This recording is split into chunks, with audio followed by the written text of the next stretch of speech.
Tonight, as you close your eyes, you'll discover the ancient secret that Zen masters have used for centuries to find deep, unshakable peace, even during life's greatest challenges. This isn't just another meditation. These forgotten stories contain hidden keys that unlock the door to your most restful sleep and profound inner wisdom. Welcome back to Moonmind Temple.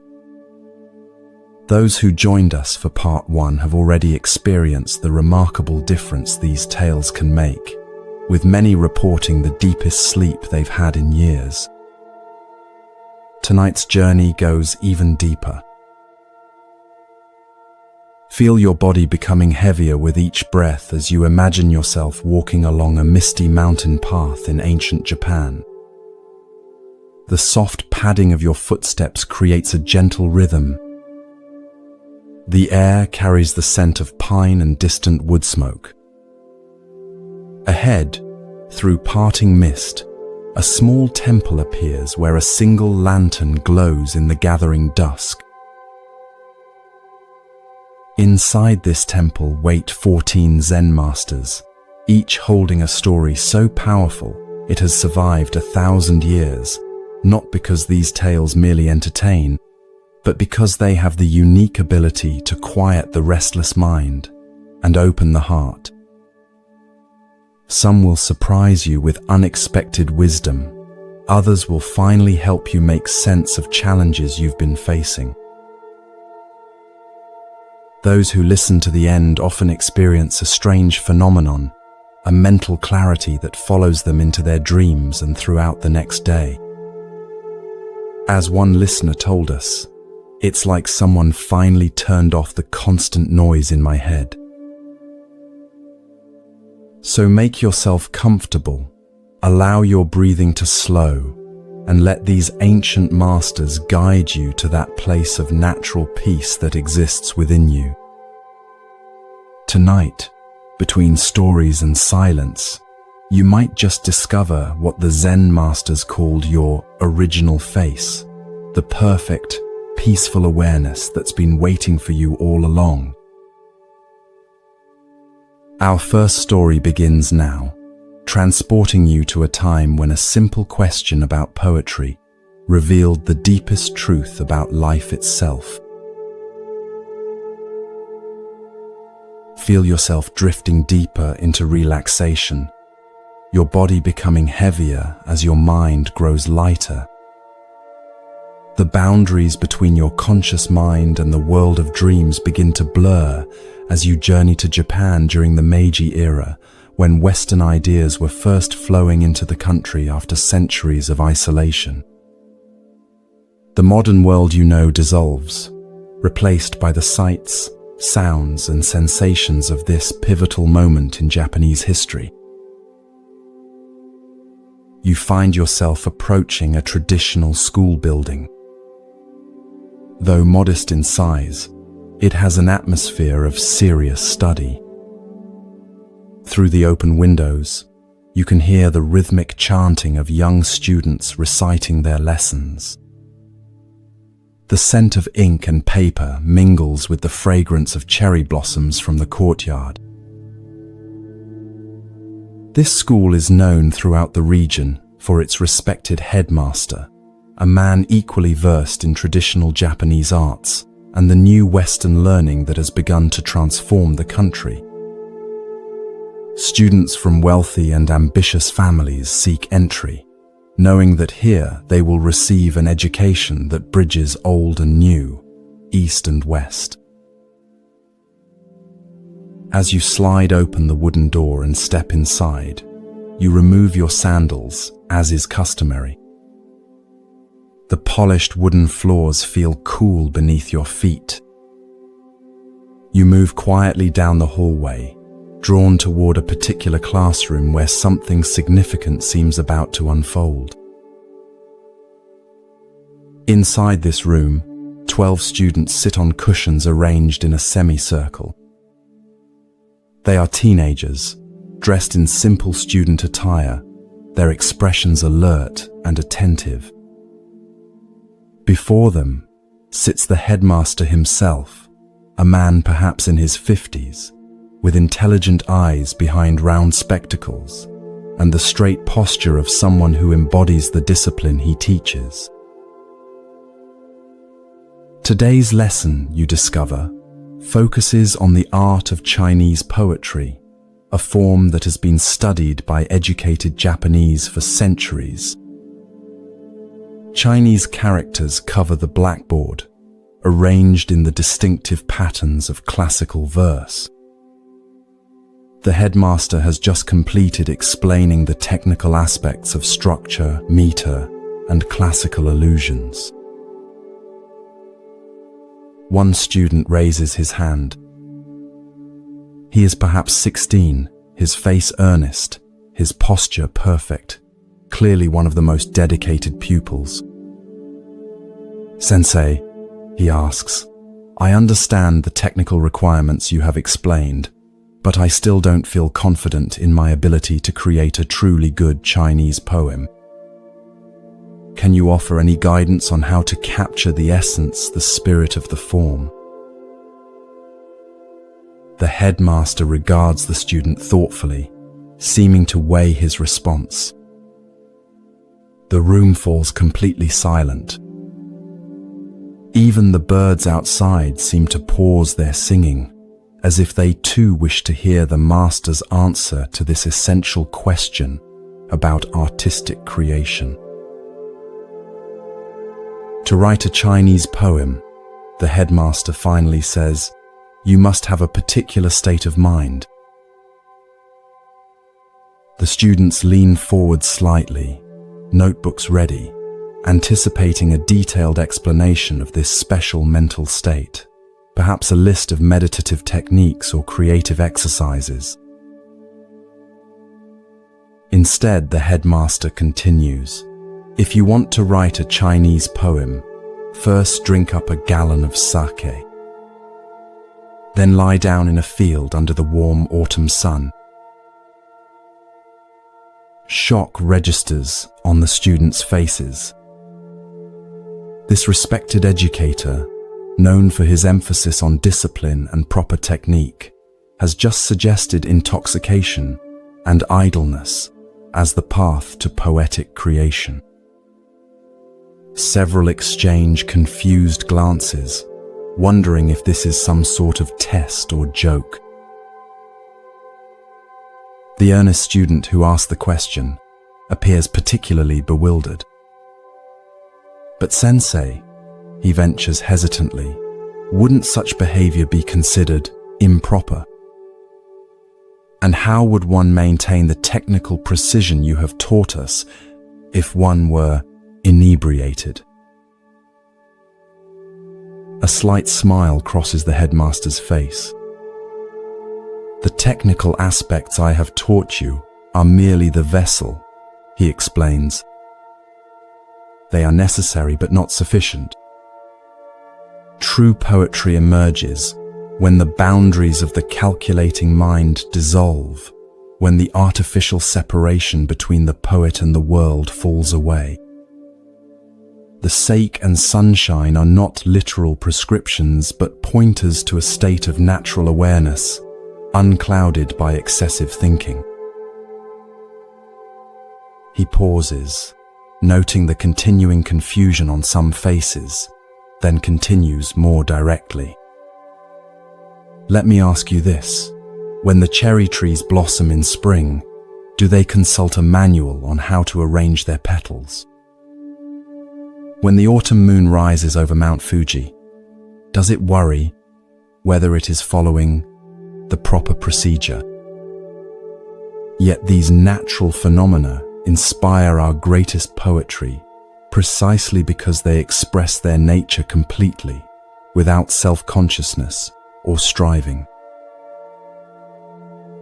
Understanding begins to dawn on the students' faces. The headmaster is not advocating drunken composition, but pointing to a deeper truth about creativity, that technical mastery must be balanced with spontaneity, that perfect form, without living spirit, produces empty verses. Practice your forms diligently, the headmaster concludes. Master the techniques I teach you. But remember that the greatest Chinese poems were written by those who could embody both discipline and freedom, who knew the rules so well they could transcend them, who experienced the world directly rather than merely thinking about it. When form and spontaneity become one, true poetry emerges, whether you're writing Chinese verses or living your daily life. Years later, the earnest student, now a respected poet himself, would recall this lesson as the moment when his understanding of art, and indeed of life itself, fundamentally shifted. The headmaster's seemingly outrageous suggestion contained a truth that transcended the specific context of Chinese poetry, that technical perfection without direct, unmediated experience produces work that may be correct, but lacks the living spark that touches the human heart. This delightful story points to a tension present not just in artistic creation, but in spiritual practice and daily life. The balance between form and freedom, discipline and spontaneity, thinking and direct experience. The headmaster's unexpected advice highlights a paradox that many of us encounter: how the very techniques and procedures designed to help us master a skill can sometimes become barriers to its most authentic expression. In Zen Buddhism, this paradox is well recognized.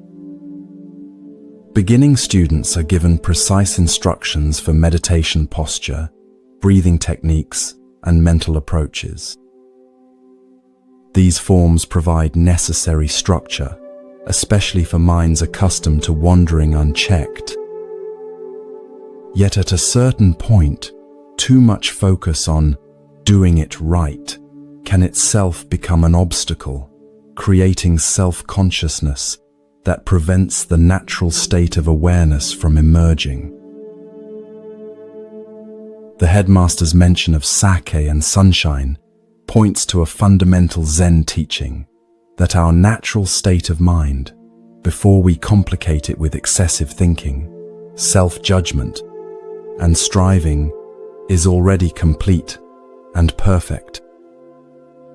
Just as nature creates beauty without effort or planning, our most authentic expressions often emerge when we temporarily set aside our calculating mind and allow our inherent wisdom to manifest spontaneously. This doesn't mean abandoning technique or discipline. In fact, true spontaneity in art, as in life, usually comes after extensive training, not before it. As the Zen saying goes, first there is a mountain, then there is no mountain, then there is. We begin by seeing the world conventionally and learning the rules, then move through a phase where old certainties dissolve, finally arriving at a perspective where conventional forms are neither rejected nor clung to, but used freely in service of direct expression. As you drift towards sleep, consider where in your own life you might be experiencing tension between form and freedom. Perhaps you've mastered certain techniques in your work, relationships, or spiritual practice, yet find yourself feeling constrained by the very structures that once supported your growth. Or maybe you've emphasized spontaneity at the expense of discipline, missing the foundation that allows true freedom to emerge. The headmaster's paradoxical advice invites us to dance between these poles rather than settling at either extreme. To master the forms so thoroughly that we can forget them when needed. To bring disciplined attention to the present moment until presence itself becomes natural. to recognize that sometimes the most direct path to wisdom involves setting aside our efforts to be wise. Like the earnest student, you too might discover that the truest expression of whatever you're seeking, whether poetry, peace, or purpose, emerges not from straining to achieve it, but from allowing what is already present to reveal itself naturally, like the moon reflecting in still water, like cherry blossoms opening in spring, perfectly and without effort.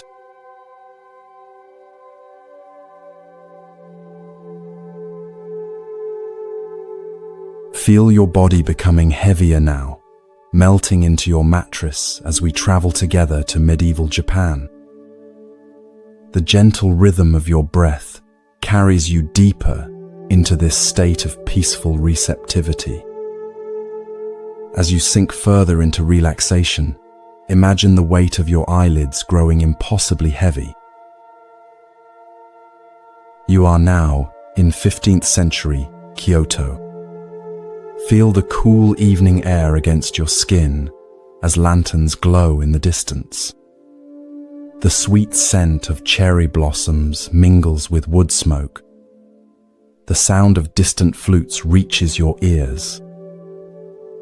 You find yourself approaching an elegant mansion where servants hurry about, preparing for an important gathering.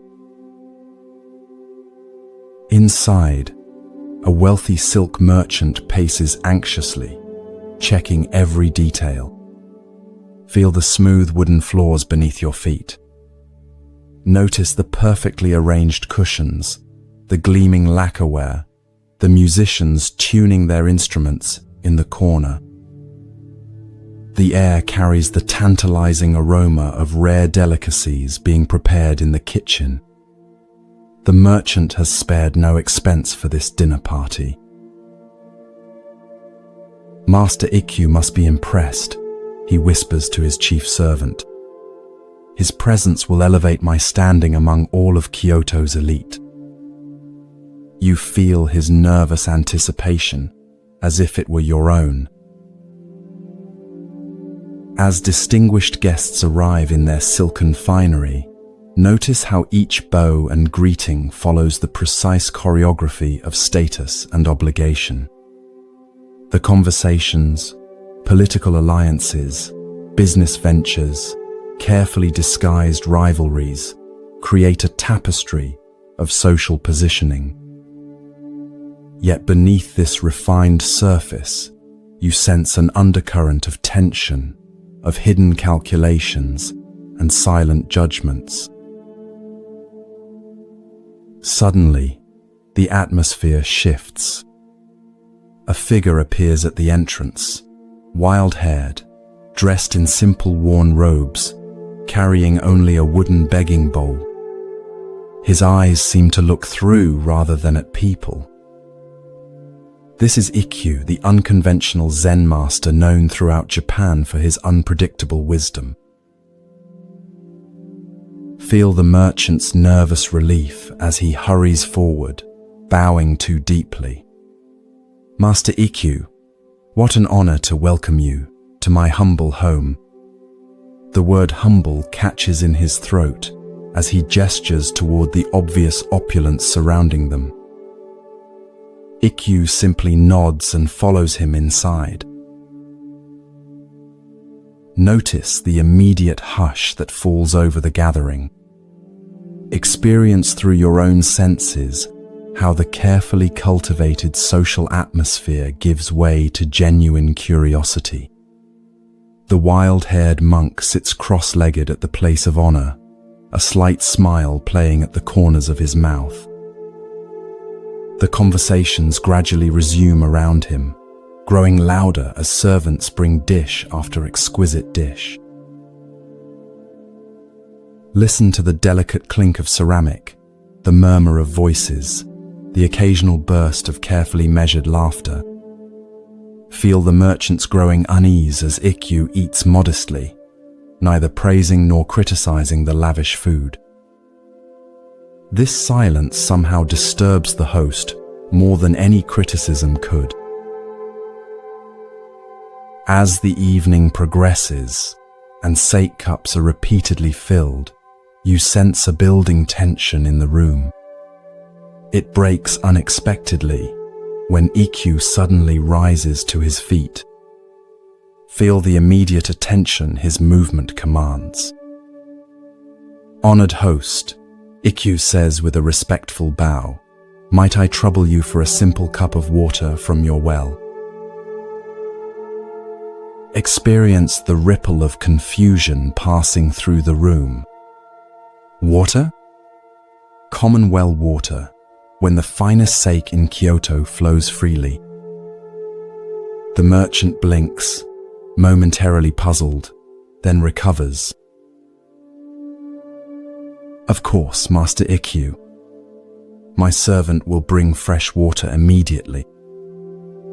"I would prefer to draw it myself," Ikkyu replies, his voice gentle but firm.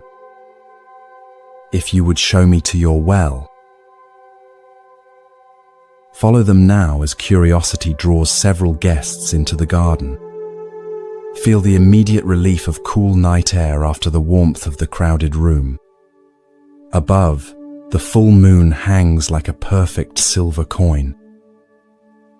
Its light washes everything in ethereal clarity: the carefully tended pines, the stone lanterns, the moss-covered ground. In one corner stands a simple stone well.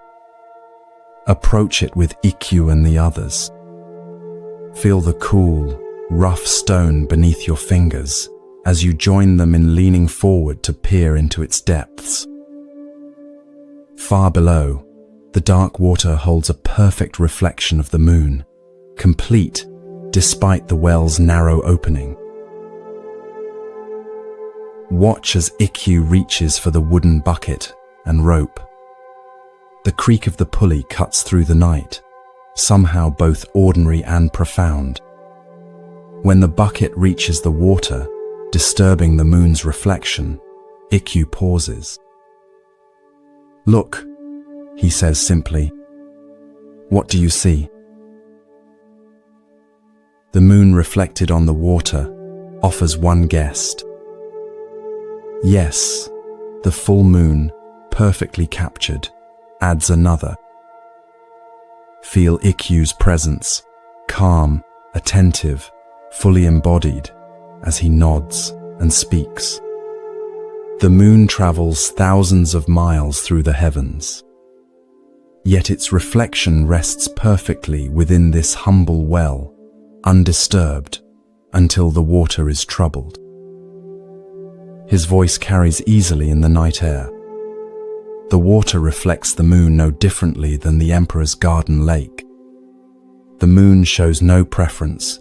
It illuminates mansions and hovels with the same light.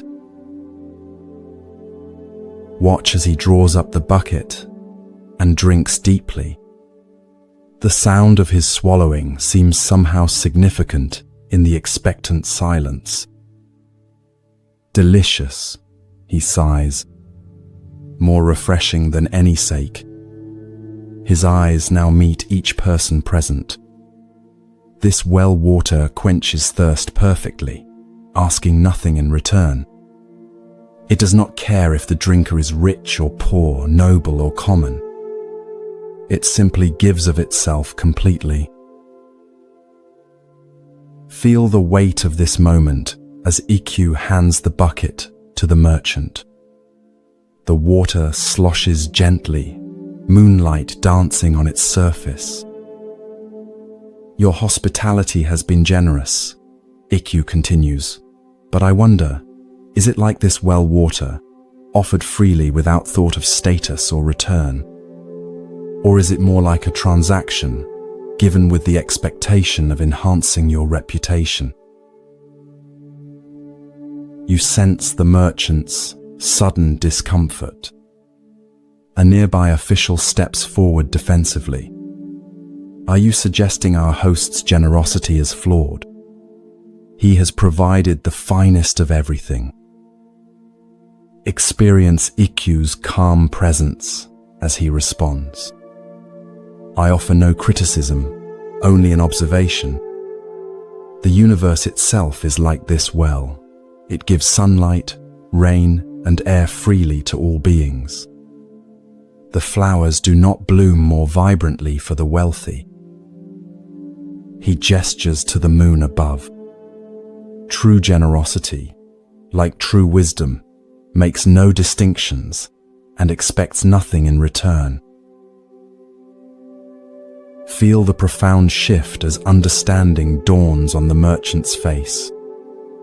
His laughter bubbles up, not the careful social chuckle of before, but something genuine and liberating. You are right, Master Ikkyu. I invited you to impress my guests, not to hear truth. I have been giving like a merchant, always calculating the return, rather than giving like this well. His voice carries new awareness. Thank you for this lesson. It is worth more than all the rare delicacies I have served tonight. As they return to the banquet hall, notice how the very quality of the air seems changed. Ikkyu raises his sake cup. Friends, your host has shown me his remarkable well. In its honor, I propose we enjoy this gathering not as people of different ranks, but simply as human beings sharing this fleeting moment under the same moon. Watch as the evening transforms. Conversations deepen beyond social positioning. The merchant moves among his guests with new authenticity, no longer monitoring impressions, but genuinely connecting. And Ikkyu, the wild-haired monk who arrived with nothing, becomes the heart of the gathering with stories and insights that seem perfectly tailored to each person. As the night ends and guests depart, feel the merchant's profound gratitude as he bows to Ikkyu. You arrived with nothing yet gave me the most valuable gift I have ever received. Ikkyu smiles. I gave you nothing you did not already possess. I merely showed you the well that has always been in your garden. With that, he disappears into the moonlit night. As you drift deeper into relaxation, consider the wells in your own life, those simple sources of clarity so easily overlooked. Like the merchant, we often seek satisfaction in elaborate displays while missing the perfect reflection of the moon in ordinary water. The well gives without calculation or expectation, a natural generosity that asks nothing in return. Notice how often your own giving might carry subtle expectations of gratitude, recognition, or future benefit. The universe itself gives freely: sunlight, air, the beauty of the moon, making no distinctions between worthy and unworthy recipients. This is the essence of Buddha nature, reflected in each of us when our minds become still and clear, like undisturbed water. Allow the image of the moon reflected in the well to remain in your mind as you sink even deeper into this restful state. Like that reflection, perfect, yet ephemeral, all experiences arise and pass away. Our grasping at status and recognition cannot provide lasting satisfaction. Yet in recognizing this truth, we open ourselves to a more authentic way of being, one that gives freely, reflects clearly, and appreciates the ordinary magic of existence.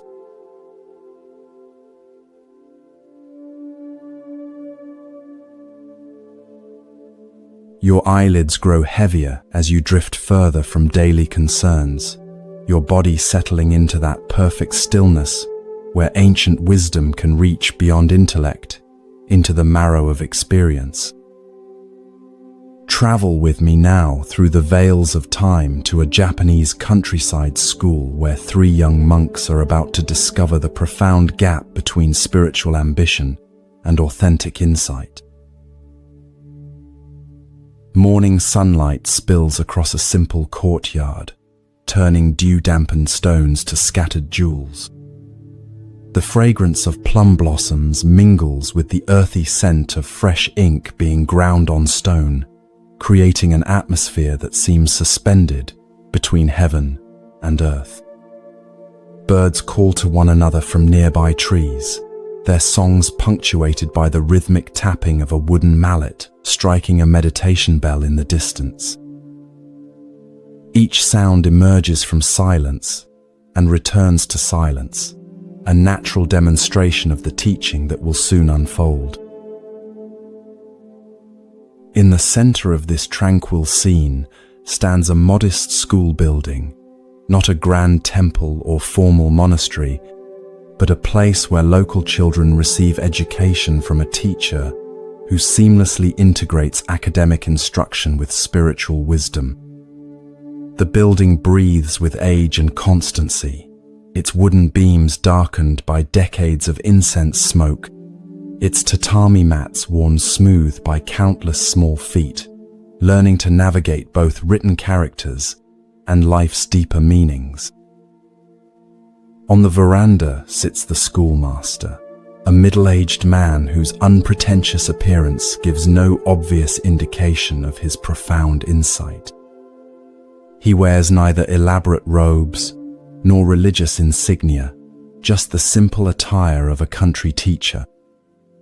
Yet something in his presence suggests uncommon depth, the way he moves with unrushed precision, the quality of attention he brings to each child's efforts, the subtle humor that occasionally lights his eyes when a student discovers something for themselves. His hands, calloused from practical work, yet gentle in guidance, move methodically along a line of calligraphy as he prepares the day's lesson. Around him, younger children practice brush strokes with intense concentration, their small faces serious with effort, as they attempt to capture not just the form, but the spirit of each character. Several occasionally glance up from their practice, seeking the teacher's nod of approval or subtle correction. The relationship between master and students feels neither rigidly hierarchical nor carelessly casual, but balanced in that perfect middle ground where true learning thrives. This atmosphere of focused yet relaxed attention gives the scene a quality of timelessness, as if this moment of learning has always existed and will continue long after these particular participants have departed. The peaceful rhythm of the morning shatters as 3 older boys, perhaps 14 or 15 years old, burst into the courtyard, their faces flushed with excitement that seems wildly out of place in this contemplative setting. These are the schoolmaster's senior students, who should have been practicing meditation in the small temple hall attached to the school grounds. Their unexpected return and obvious agitation immediately disrupts the younger children's concentration. Small heads turn from carefully formed characters to witness this unusual interruption, brush strokes forgotten as the drama unfolds. The tallest boy, clearly the unofficial leader of the trio, hurries toward the schoolmaster with barely contained excitement. His bow, normally a gesture of mindful respect, is performed with such hasty impatience that it becomes almost a parody of the form. "Teacher, teacher," he calls, his voice far louder than appropriate for the setting. The most extraordinary thing has happened during our meditation. You won't believe what we experienced. Watch the schoolmaster's response, how he neither encourages this disruption through eager attention, nor discourages it through obvious disapproval. His face registers neither annoyance at the interrupted lesson nor excitement at the boys' news. He simply turns toward them with complete presence, creating a space where whatever unfolds can be met with equanimity. "What has brought you here in such a state?" he asks, his voice modulated to gentle the excited energy the boys have introduced into the contemplative morning. The second boy steps forward, words tumbling over each other in his eagerness to share. "We were meditating as you instructed, focusing on the lives of the ancient sages, as you taught us last week." His hands gesture animatedly, physicalizing the mental excitement he cannot contain. Then something miraculous happened. I found myself transported in my mind to the presence of Confucius himself. It was as if I traveled through time. He spoke to me directly, sharing wisdom that isn't written in any of the texts we've studied.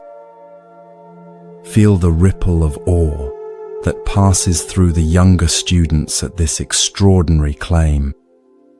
Their brushes lie forgotten as wide eyes move between the breathless storyteller and their teacher, seeking confirmation that such miraculous communication is indeed possible. A few whisper behind cupped hands, their expressions combining wonder with the first seeds of skepticism that mark developing discernment. The third boy, not to be outdone, quickly adds his own supernatural encounter. "That's nothing compared to my experience," he interjects, stepping slightly in front of his companion. "Lao Tzu himself appeared before me, revealing secret teachings about the Tao that have never been written down. He showed me visions of perfect harmony between heaven and earth and explained the true meaning of the uncarved block." As he speaks, his chest visibly expands, with the importance of being selected for such rarefied wisdom. The first boy, clearly unwilling to be overshadowed, raises his voice to reclaim attention. "But I had the most profound experience of all," he announces, positioning himself center stage. "Buddha himself appeared before me, surrounded by golden light. He told me I have a special destiny and revealed insights that will revolutionize our understanding of his teachings." His expression conveys absolute certainty in the reality of this vision, along with unmistakable pride at being singled out for such divine attention. Study the schoolmaster's face during these increasingly competitive spiritual claims. Where others might show skepticism, irritation, or even angry dismissal of such obvious fabrications, his expression reveals only patient attention. No judgment creases his brow, no sarcasm tightens his mouth. He simply observes, creating through his complete presence a mirror in which the young monks might eventually see themselves clearly. The younger students have now completely abandoned their calligraphy practice, all eyes moving between the bold storytellers and their unusually quiet teacher. The morning sounds continue unchanged. Birds call, insects hum. The distant temple bell marks time's passage, creating a natural backdrop of constancy against which this human drama of ambition and exaggeration plays out. After what feels like a very long moment of silence, a space the schoolmaster neither rushes to fill nor awkwardly extends, he finally speaks. "How remarkable," he says simply, his tone neither endorsing nor dismissing these extraordinary claims. "Each of you has had such a vision." He rises unhurriedly from his seated position, brushing his simple robe with hands that have known both scholarly and physical labor. "Please, come with me." I wish to show you something before we discuss these experiences further." The three boys exchange glances, their earlier bravado slightly dented by this unexpected response. They had clearly anticipated either impressed amazement or perhaps skeptical questioning, reactions they had prepared for with further elaborate details. This calm redirection catches them off balance.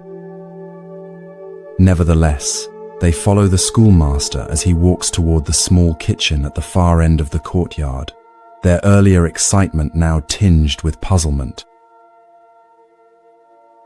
Inside the modest kitchen, an elderly cook prepares the midday meal with the same meditative attention the schoolmaster brings to teaching.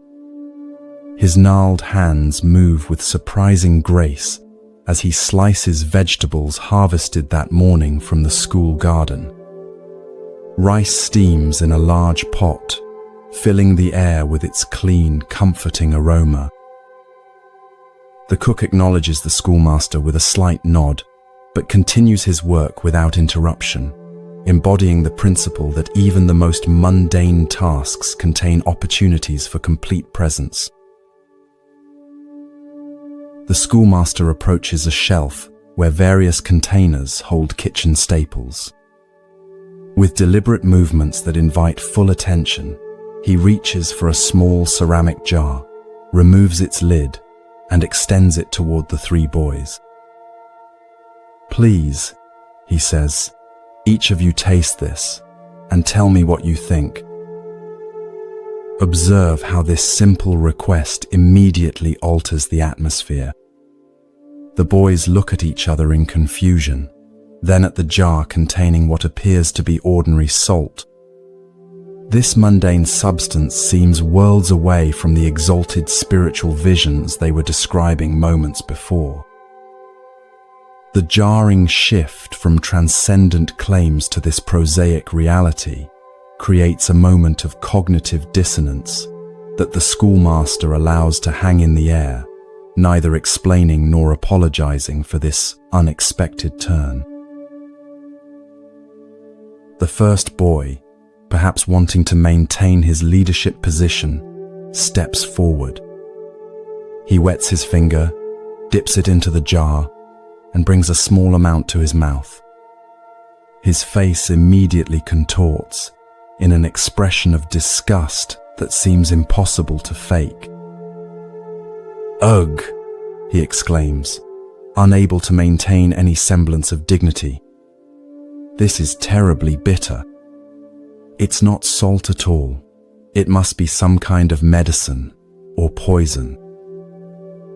The second boy, now more cautious after his friend's reaction, takes only the tiniest taste.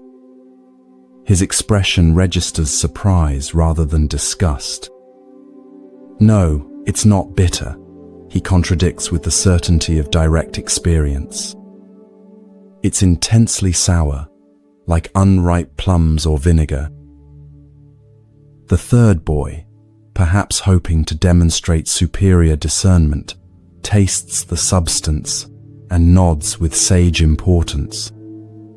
"You're both wrong," he declares with authority. "It's neither bitter nor sour, but unbearably salty, much more concentrated than what we normally use in cooking." Feel the tension building in this simple kitchen as the three boys realize they have given completely contradictory answers about something as basic and verifiable as the taste of a common substance. The elderly cook continues his vegetable preparation, but his movements have slowed, and you sense he is listening carefully to this exchange. The schoolmaster remains silent, his gentle eyes moving from face to face as the boys begin to argue with each other, their former unity in spiritual one-upmanship dissolving into mutual accusations. "How can you possibly say it's sour? Your sense of taste must be completely defective," the first boy insists to the second. "And how could you mistake salt for something bitter?" The third challenges the first, his tone growing increasingly defensive. Listen to how their voices rise, their carefully constructed personas of spiritual advancement crumbling in the face of this simple disagreement about direct sensory experience. The gulf between their claimed transcendent visions and their inability to agree on the basic taste of a common substance grows increasingly apparent, not through the schoolmaster's argument, but through their own revealed confusion. As their debate becomes more heated, the schoolmaster gently places the jar back on the shelf and clears his throat softly. The boys fall silent immediately, suddenly aware of how their behavior has changed. The contrast between their earlier claims of mystical communion with ancient sages and their current bickering over table salt creates a moment of stark revelation that no lecture could have accomplished. "Interesting," says the schoolmaster, his voice neither stern nor mocking but clear as still water. "The three of you cannot agree on the taste of a simple substance that you have all experienced directly, just now, with your own tongues." He allows this observation to settle before continuing.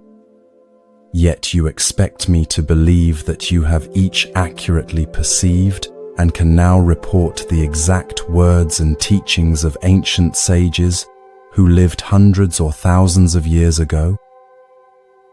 The question hangs in the air like incense smoke, not accusatory but revelatory, illuminating without burning.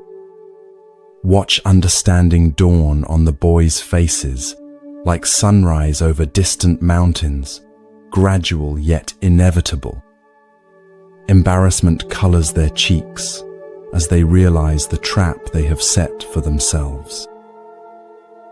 The first boy looks down at his feet, the second stares at the jar of salt as if seeing it for the first time, and the third begins to stammer an explanation before falling into defeated silence.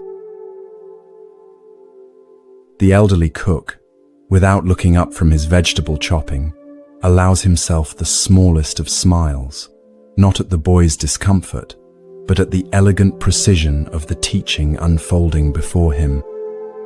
His weathered hands maintain their rhythm, embodying the constancy that comes from decades of practice without pretense. The jar contains ordinary table salt, something you encounter every day, the schoolmaster continues, his tone neither angry nor mocking, but clear as mountain air. Yet pride led each of you to insist on a different experience, rather than simply acknowledging what was actually there. He gestures toward the temple hall, where they should have been meditating. How much more might pride distort your perception of profound spiritual matters? The first boy, gathering his courage, raises his head to meet his teacher's gaze. The defensive pride has drained from his face, replaced by genuine questioning. "We didn't really see the ancient sages, did we?" he asks quietly. "What do you think?"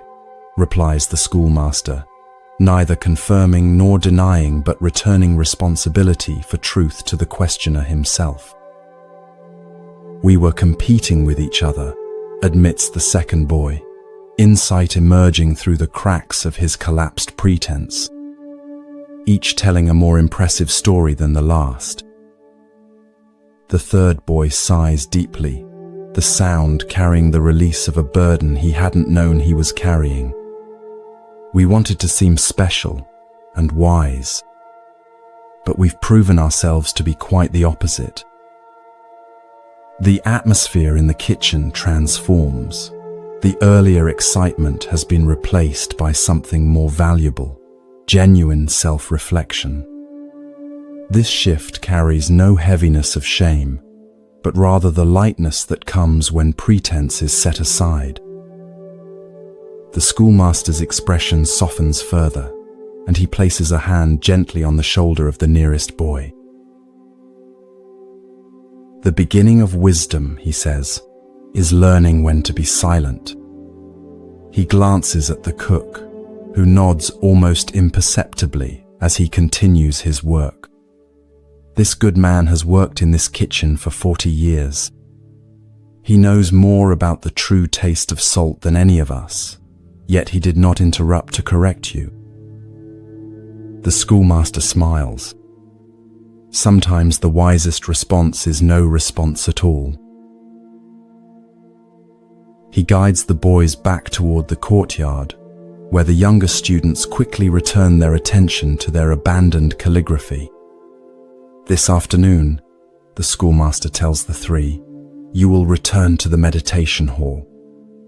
But this time, instead of seeking visions of ancient sages, perhaps simply count your breaths and notice what is actually present, nothing more, nothing less. His eyes twinkle with gentle humor. I suspect this humbler practice might lead to more authentic wisdom than any impressive vision. The boys bow deeply, this time with genuine respect rather than performance, and walk quietly toward the meditation hall. As they pass the younger students, there is no boasting, no dramatic tales, only the simple dignity of having learned a valuable lesson. The schoolmaster returns to his place on the veranda, watching as his students resume their practice, the peaceful rhythm of the day restored. What makes this teaching so powerful is how it addresses a universal human tendency, our eagerness to claim special understanding or experience, particularly in spiritual matters. The boys' competitive visions represent something we all recognize, the ego's attempt to appropriate spiritual practice as an achievement rather than a path of genuine discovery. We may not claim visitations from ancient sages, but we often seek validation through special experiences, insights, or states that set us apart from ordinary practitioners. The genius of the salt tasting lies in how it grounds abstract spiritual claims in immediate sensory reality. If we cannot accurately perceive and report something as simple as taste, a direct experience available to verification, how much more suspect are our claims about subtle spiritual realities? The schoolmaster doesn't deny the possibility of genuine insight or even mystical experience. He simply reveals how easily pride distorts perception, making reliable discernment impossible. Most powerful of all is the living example of the elderly cook, someone who has worked with salt daily for 40 years, yet felt no need to correct the boys' contradictory assertions. His silence embodies the lesson more eloquently than any words could have done. True knowledge often manifests not as impressive claims, but as the wisdom to remain silent when speech would only serve the ego. He knows salt so intimately that he has nothing to prove about it, a perfect demonstration of the ancient Zen saying, "Those who know do not speak, those who speak do not know." As you drift deeper towards sleep, bring gentle awareness to your own experiences of spiritual ambition. Notice how the mind seeks specialness even on the path of letting go, how easily practice can become another arena for the ego's need for recognition and distinction. Perhaps the deepest practice is not the pursuit of extraordinary experiences, but the cultivation of honest attention to what is actually present, the taste of salt, the feel of breath, the perfect ordinariness that contains all the wisdom we could ever need when perceived without the distorting lens of pride. Like the schoolmaster's salt jar, the simplest experiences offer the most reliable teaching, not because they're spiritually impressive, but precisely because they're not. When we learn to be present with what is directly before us, without embellishment or competition, we discover a silence that speaks more truthfully than any vision, no matter how golden the light that surrounds it.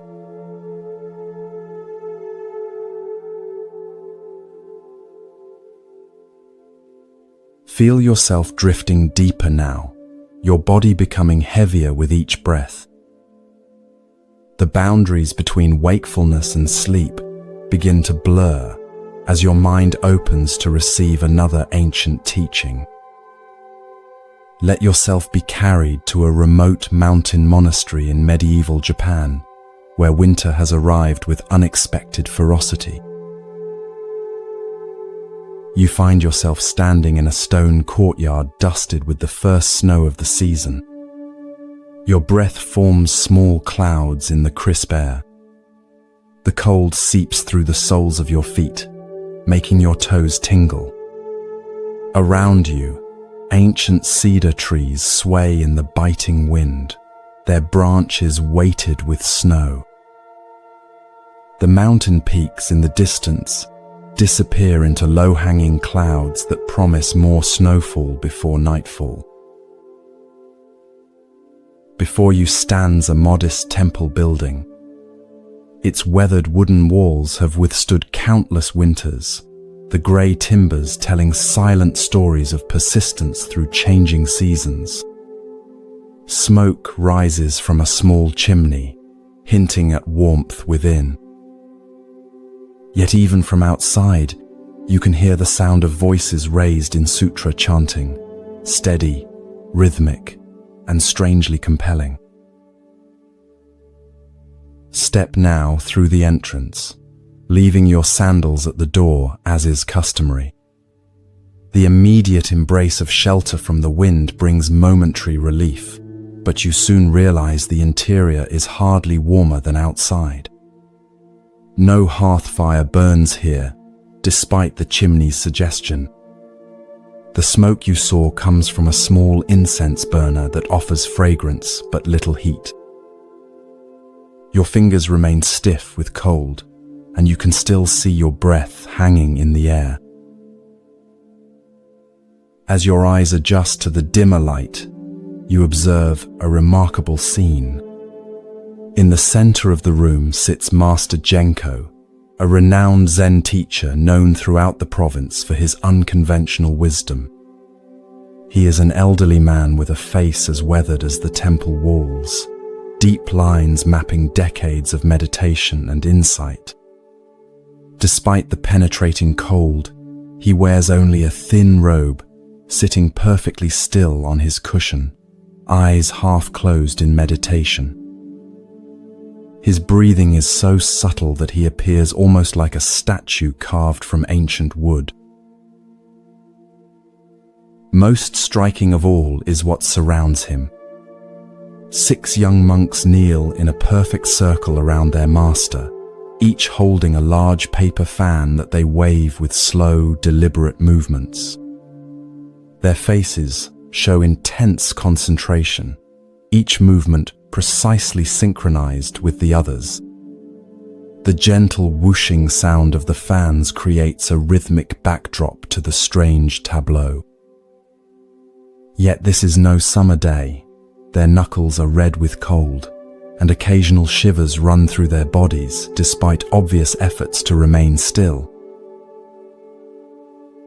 You notice an older monk standing near the entrance, observing both the master and the younger monks with careful attention. This is Jiko, the temple's head monk, and Master Genko's longest-serving student.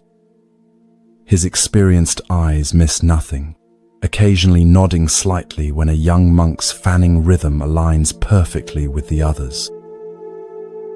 Feel his presence beside you, solid, patient, embodying decades of dedicated practice. As you watch, the temple door slides open behind you, bringing with it a swirl of snowflakes and bitter wind. A visitor enters, a merchant from the nearby town, bundled in thick winter clothes, his face red from the mountain path's exertion. He bows respectfully to Jiko, then freezes in confusion at the scene before him. The merchant's eyes widen as he takes in the younger monks fanning their master in the cold room. He leans toward Jiko, keeping his voice low but unable to hide his bewilderment. "Forgive my ignorance," he whispers, "but why are these monks fanning Master Genko? Surely on such a cold day they should be tending the hearth fire instead." His breath forms small clouds with each word. Feel Jiko's quiet amusement as he turns to the merchant. His voice is low but carries the weight of someone who has walked the path long enough to understand its seemingly strange turns. "These monks are not fanning to cool the air," he explains. "They are training their minds." He gestures toward the circle of devoted students. Master Genko teaches that true practice continues, regardless of external conditions. The merchant pulls his winter robe tighter around himself, still confused. But surely there are more practical lessons to be learned. And wouldn't the master be more comfortable with warmth rather than fanning in this bitter cold? Watch as Jiko's weathered face forms a knowing smile. "Comfort is not the purpose of their practice," he says, "nor is cooling the air." He lowers his voice further, and you lean in to hear his words. In summer, when the heat is oppressive, the young monks complain about having to fan the master for hours. They see it as merely a physical comfort for him, missing the deeper training. "What deeper training?" asks the merchant, his eyebrows raised.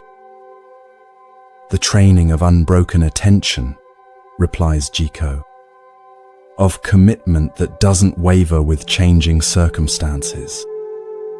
He gestures toward the youngest monk, whose arms have begun to tremble slightly from the extended effort. In summer, they think, this fanning is merely for the master's comfort. In winter, that illusion cannot stand.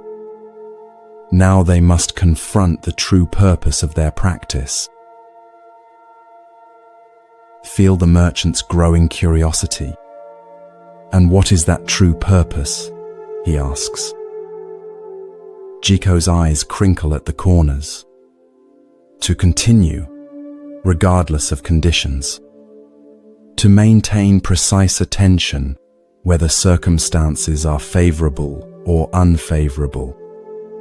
He nods toward Master Genko, who remains perfectly still at the center of the fan circle. The master could easily order a fire to be lit. He chooses not to, not from asceticism, but to create this teaching moment. Study the young monks more carefully now. Notice how, despite their discomfort, their movements remain deliberate and mindful. Each sweep of the fan is performed with complete attention, neither hurried to finish the task, nor performed mechanically without presence. Their discomfort is real. You can see it in the occasional shiver, in their reddened fingers, yet something deeper than physical comfort holds them to their practice.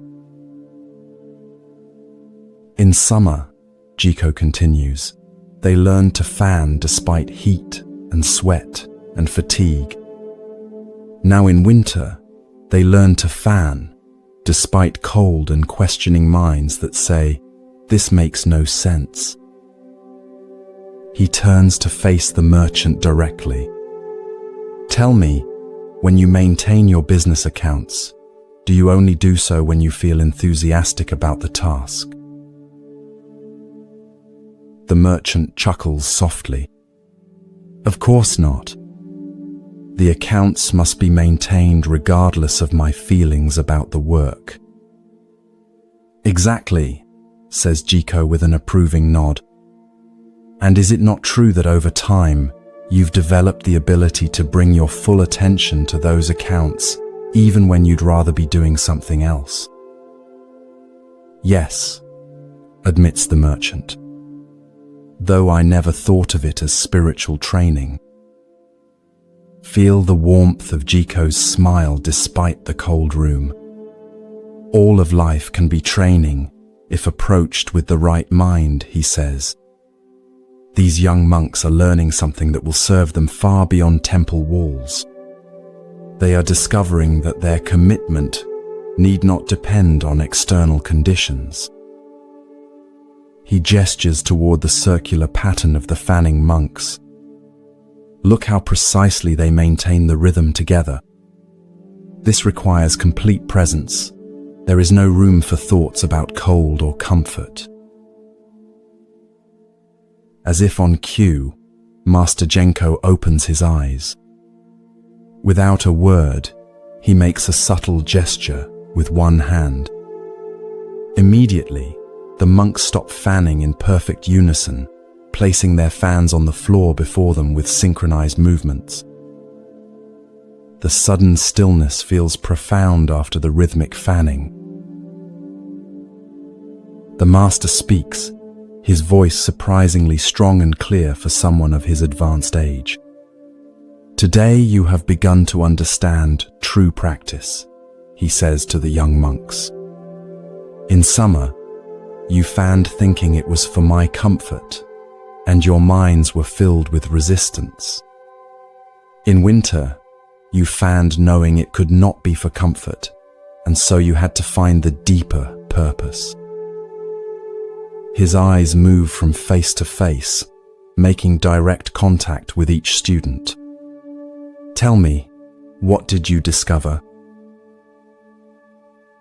The eldest of the young monks bows respectfully.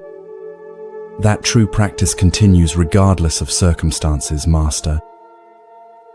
Another monk adds that our excuses and preferences are just thoughts that arise and fall away, while our commitment can remain steady.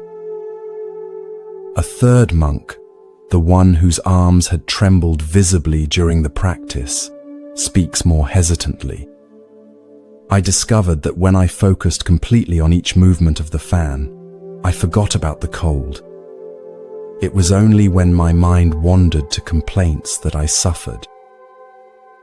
Master Genko nods, a slight smile softening his austere features. Good. Now you may light the fire and prepare tea. As the monks rise to attend to these tasks, he adds, remember this lesson when spring comes, and then summer, and then autumn. The seasons change, conditions change, but true practice remains consistent through it all. He turns his attention to the merchant, acknowledging his presence with a small nod.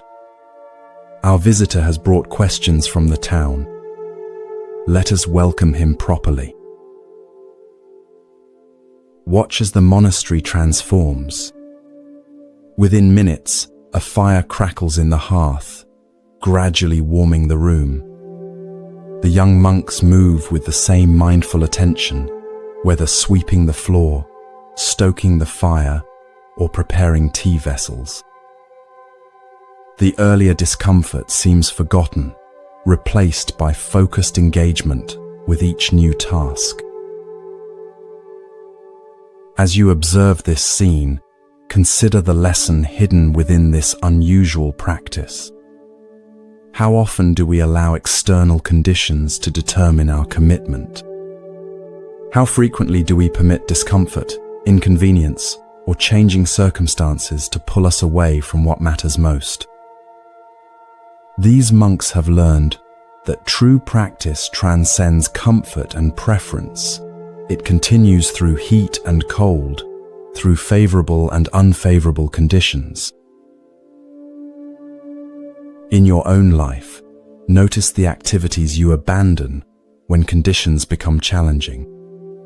The meditation practice dropped when your schedule gets busy. The creative pursuit set aside when inspiration wanes.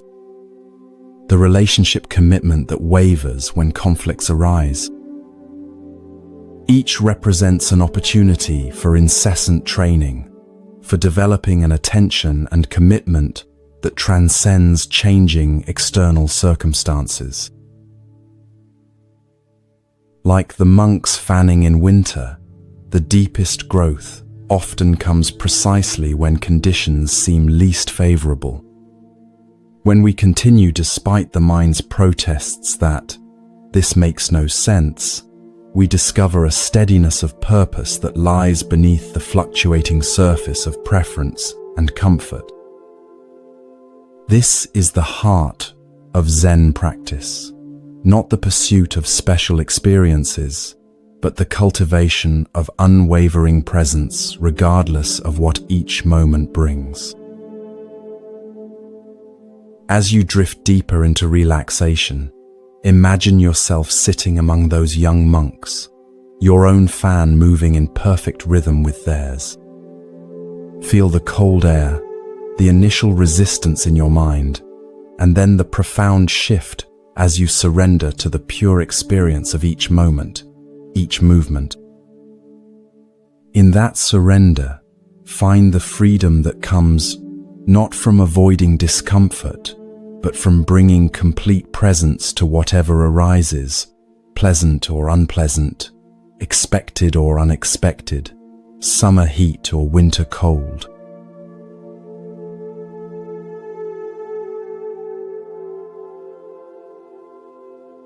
Allow your awareness to settle more deeply now, your body growing heavier with each breath. Feel yourself drifting into that perfect space between wakefulness and sleep, where ancient wisdom can speak directly to your heart. As your breathing becomes slower and more regular, journey with me now to Tang Dynasty China, where one of the greatest Zen masters of all time is about to deliver a teaching that has puzzled and awakened seekers for over 1,000 years. You find yourself approaching a modest temple nestled at the foot of misty mountains. The morning air is crisp and clear, carrying the scent of pine and distant wood smoke. Stone steps, worn smooth by centuries of pilgrims, lead up to the temple gate. Cherry trees line the path, their delicate pink blossoms occasionally drifting down in the gentle breeze. With each step, you feel a growing sense of anticipation. This is no ordinary temple, but the home of Master Joshu, whose reputation for direct, penetrating wisdom has spread throughout China. As you pass through the temple gate, notice the immediate sense of stillness that envelops you. Despite the dozen or so monks going about their morning tasks, sweeping the courtyard, tending the garden, carrying water from the well, there is a quality of focused silence that seems to absorb all unnecessary sound. Each monk moves with deliberate awareness, fully present to their simple task, creating an atmosphere of living meditation. In the center of the courtyard sits a stone well, its rim polished by countless hands over the years. Beside it stands an elderly monk, so slight of build he almost seems to dissolve into the morning light. This is Joshu, now in his 80s, with wispy white beard and eyebrows that give him an otherworldly appearance. Despite his advanced age, he stands straight as a pine, his movements economical yet flowing with natural grace.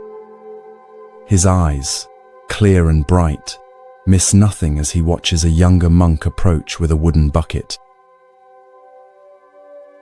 This younger monk, you sense, is different from the others. Where they move with quiet certainty, his steps betray subtle hesitation. His face shows the strain of internal questioning, brows slightly furrowed, even as he performs his simple morning task of drawing water. Feel the tension he carries, not physical, but existential, the weight of unanswered questions that all serious spiritual seekers encounter on their path. As he reaches the well, he bows respectfully to Master Joshu. "Master, may I ask a question that has been troubling me?" His voice is low, meant only for Joshu's ears, yet in the temple's stillness, you can hear each word clearly. Joshu nods once, his eyes meeting the young monk's with startling directness. No word is spoken, but permission is clearly granted. The young monk hesitates, searching for the right words. "Master, I have been studying the sutras diligently. They speak of emptiness, of no self, of letting go of all attachments." He gestures to his simple robes, his shaved head, the few possessions a monk is allowed. "I have renounced my family name, given away my possessions, followed all the precepts. I carry nothing, yet still I feel heavily burdened." He looks down at his empty hands, then back to Joshu, with naked sincerity in his eyes. "Master, please tell me, who am I when I carry nothing? What remains when everything is let go?" Feel the weight of this question, not merely intellectual, but asked from the core of human existence. Who are we beneath our names, possessions, roles, and stories? What remains when all else is stripped away? It is the question that has drawn seekers to spiritual paths throughout history, across all traditions. The courtyard grows even more still, as if the very stones and trees are listening for Joshu's response. Other monks pause in their tasks, though they pretend not to be eavesdropping. Even the birds seem to hold their songs. In this pregnant silence, Joshu looks at the young monk with eyes that seem to see through all pretense, all concepts, all the accumulated layers of thinking that separate us from direct experience. "Put it down," Joshu says simply. The young monk looks confused. He turns his empty palms upward. "But Master, I am carrying nothing.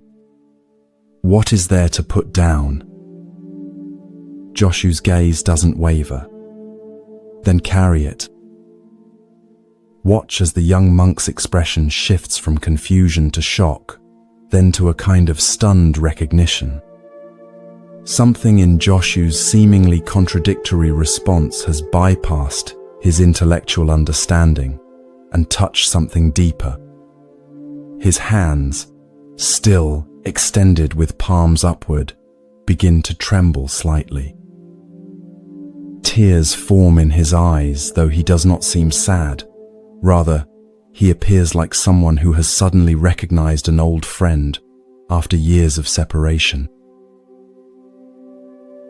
He bows deeply to Joshu, touching his forehead to the ground in profound gratitude. When he rises, his face has changed. The furrow between his brows has smoothed, and his eyes hold a clarity that wasn't there moments before. Without another word, he picks up his bucket, draws water from the well, and continues with his morning duties, yet now his movements flow with a natural ease that mirrors Joshu's own. As the young monk departs, an older monk, who has served as Joshu's attendant for many years, approaches. He too bows respectfully. "Master, forgive my ignorance, but I do not understand the teaching you just gave." The monk was carrying nothing. What did you mean by telling him to put it down, and then to carry it? Feel the gentle amusement in Joshu's expression as he turns to his longtime attendant. He was carrying the heaviest burden of all, Joshu says. The idea of carrying nothing. The attendant's eyes widen slightly as understanding dawns. Ah, I see. He was attached to his detachment. He was proud of his emptiness. Joshu nods, his eyes twinkling. Even nothing, when clung to, becomes something. He runs his hand along the stone rim of the well. When you truly carry nothing, you don't need to think about carrying nothing. When you truly let go, you don't need to congratulate yourself for letting go. He looks up at the cherry blossoms drifting down. The trees don't try to let go of their blossoms. They simply allow the natural unfolding. The attendant monk smiles and bows again. Thank you, Master. Your teaching is as clear as this morning's sky. He hesitates, then adds with a mischievous glint in his eye, but now I find myself proud of understanding. What should I do with this new burden? Joshu laughs, a bright, spontaneous sound that seems to come from his entire being. Put it down, he says. Or carry it. What does it matter? Just don't stand around all day talking about it when there's water to be carried and floors to be swept. With that, he turns and walks toward the meditation hall, still chuckling to himself. As you observe this scene, feel the profound teaching hidden within this seemingly simple exchange. How often do we take pride in our spiritual accomplishments? How subtly we cling to our ideas of non-attachment, our concepts of emptiness, our identity as someone who has let go. Yet these very notions become new burdens, new forms of carrying, new ways of solidifying a sense of self, the very thing we were trying to release. Joshu's brilliance lies in exposing this deep paradox with just 4 words: put it down, and then carry it. With this seemingly contradictory instruction, he cuts through the young monk's conceptual understanding to reveal something more fundamental. When we truly let go, we don't need to think about having let go. When we are genuinely empty, we don't need to cling to our emptiness. We simply live each moment as it comes, carrying what needs to be carried, putting down what needs to be put down, without excessive self-consciousness about the process. In your own life, notice how spiritual concepts and practices can become new forms of baggage. The meditation technique you pride yourself on mastering, the insight you replay in your mind, thinking, I got it. The identity of being mindful or spiritual that you carefully cultivate. Each represents a subtle form of carrying, a new attachment that can be as binding as the worldly attachments you sought to transcend. True freedom, Joshu suggests, isn't found in perfecting emptiness or mastering non-attachment as concepts. It's found in the simple, direct experience of this moment, carrying water when water needs carrying, putting down burdens when they're no longer needed, all without the additional layer of thinking about what you're doing or what it means about you. Like the cherry tree releasing its blossoms without pride or regret, your true nature unfolds most perfectly when you're not standing apart from it, observing and judging. As you continue to relax more deeply, imagine yourself as that young monk standing before Joshu with empty hands yet a burdened mind. Feel what it might be like to suddenly recognize that even your cherished spiritual understanding, your ideas about emptiness, your concept of having let go, has become something you're carrying. And in that recognition, experience the possibility of a deeper letting go, not as a new accomplishment to be proud of, but as the natural unfolding of who you already are, like blossoms falling when their time has come.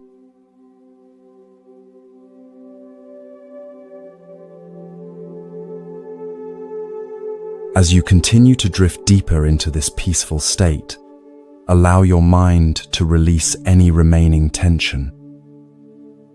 With each breath, you're sinking further into relaxation, your body becoming heavier, your thoughts growing quieter. Now, travel with me to 19th century Japan, to a temple where an unusual master teaches through his every action, even when no words are spoken. You find yourself walking along a shaded mountain path on a sweltering summer day. The cicadas' persistent chorus fills the air, their sound rising and falling like waves of heat. Feel the warm breeze against your skin, carrying the sweet scent of summer grasses and distant rain. Sweat beads on your forehead and trickles down your back as you climb the stone steps leading to the temple. Around you, maple trees provide occasional patches of shade, their green leaves motionless in the still afternoon air. As you approach the temple entrance, you notice two young monks sitting on the wooden veranda. They wear simple cotton robes appropriate for the season, their sleeves rolled up against the heat. Small fans move listlessly in their hands, creating more gesture than breeze. Their faces glisten with perspiration as they quietly discuss something that seems to puzzle them both. Drawing closer, you overhear fragments of their conversation. "Even today, in this heat," one says, shaking his head in disbelief. "All 9 layers," replies the other, "without fail, regardless of the season." They pause as they notice your presence, offering respectful nods before returning to their hushed discussion. Step now through the temple gate into a small courtyard paved with smooth stones. The afternoon sun has turned this space into a crucible, heat radiating from every surface. Even the stone lanterns and carefully pruned shrubs seem to wilt under the oppressive temperature. Yet despite this furnace-like atmosphere, you notice something extraordinary happening in the center of the courtyard. There stands Master Kasan, renowned throughout the region for his strict adherence to traditional practices. Unlike the younger monks in their seasonal attire, Kasan is dressed in the full formal robes of a Zen master, 9 layers of heavy silk brocade, complete with the ceremonial outer robe reserved for official temple functions. The elaborate black hat of his office sits squarely on his head, its weight evident in his deliberate posture. This formal attire would be appropriate for receiving government officials or conducting major ceremonies, but on this blistering summer afternoon, there appears to be no special occasion whatsoever. Most striking of all is what this formal dress is costing him. Sweat pours freely down Kasan's face, soaking the collar of his innermost robe. The outer layers of silk are visibly dampened at the shoulders and chest. His face has the deep flush of someone enduring significant physical strain. Yet his expression remains composed, his movements deliberate and dignified as he inspects the temple gardens, pausing occasionally to adjust a stone or remove a weed with precise, unhurried gestures. An elderly monk approaches from a nearby building, moving with the careful steps of advanced age. This is Sotan, who has served as the temple's head monk for over 3 decades. His simple summer robe hangs loosely on his thin frame, yet he carries himself with natural dignity that requires no formal attire. He bows to Master Kasan, then gestures toward the temple's meditation hall.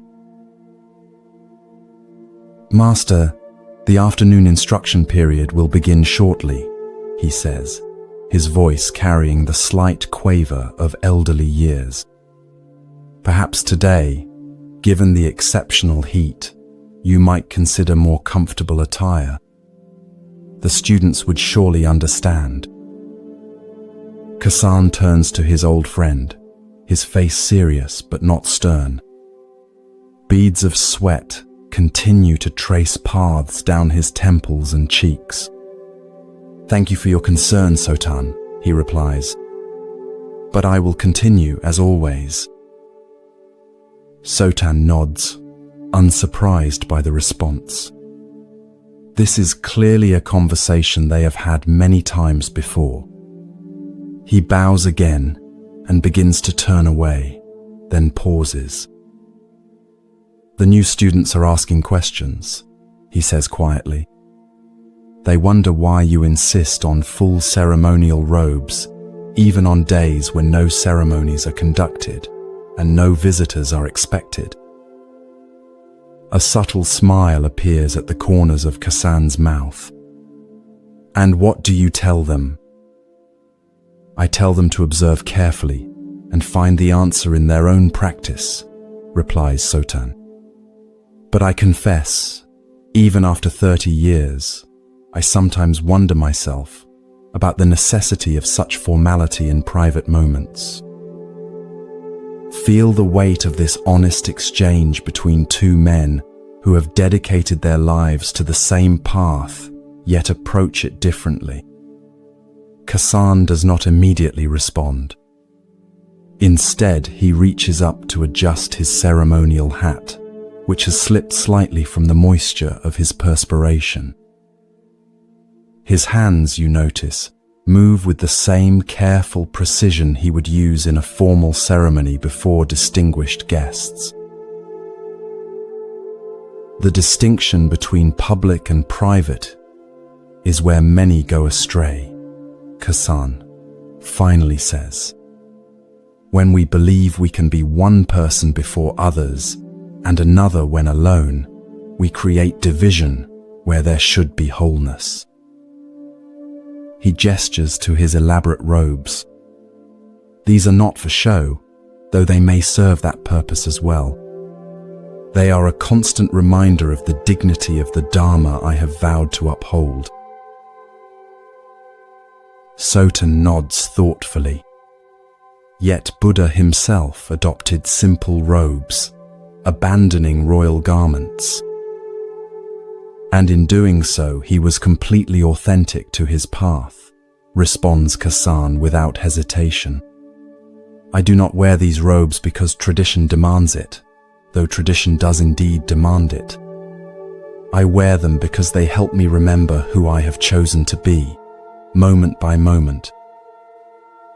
He smiles fully now, despite the rivulets of sweat continuing to course down his face.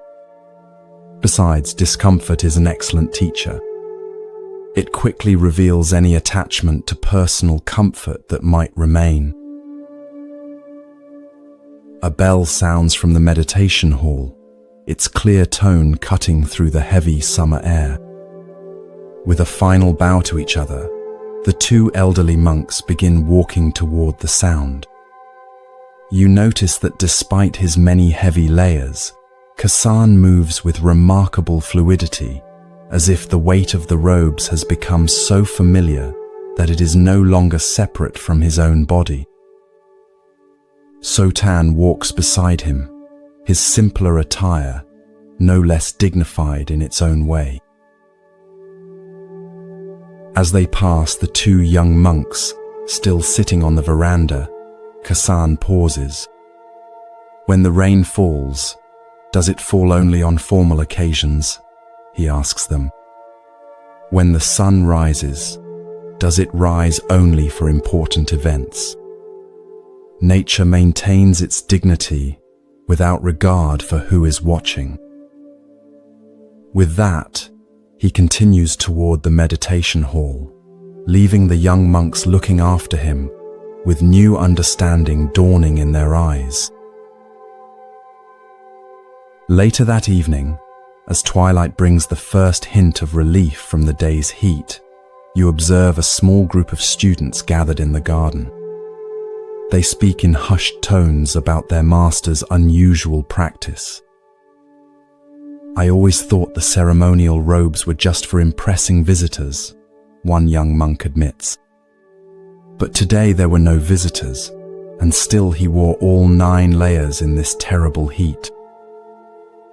An older student nods thoughtfully. Before I came to this temple, I studied with 3 other masters.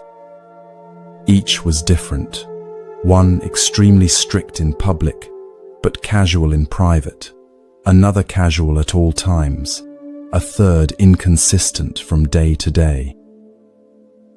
He looks toward the meditation hall where Kasan can be seen through an open door, still in his formal attire despite the day's end. But Master Kasan is the same person at all times, whether alone or before 1,000 people.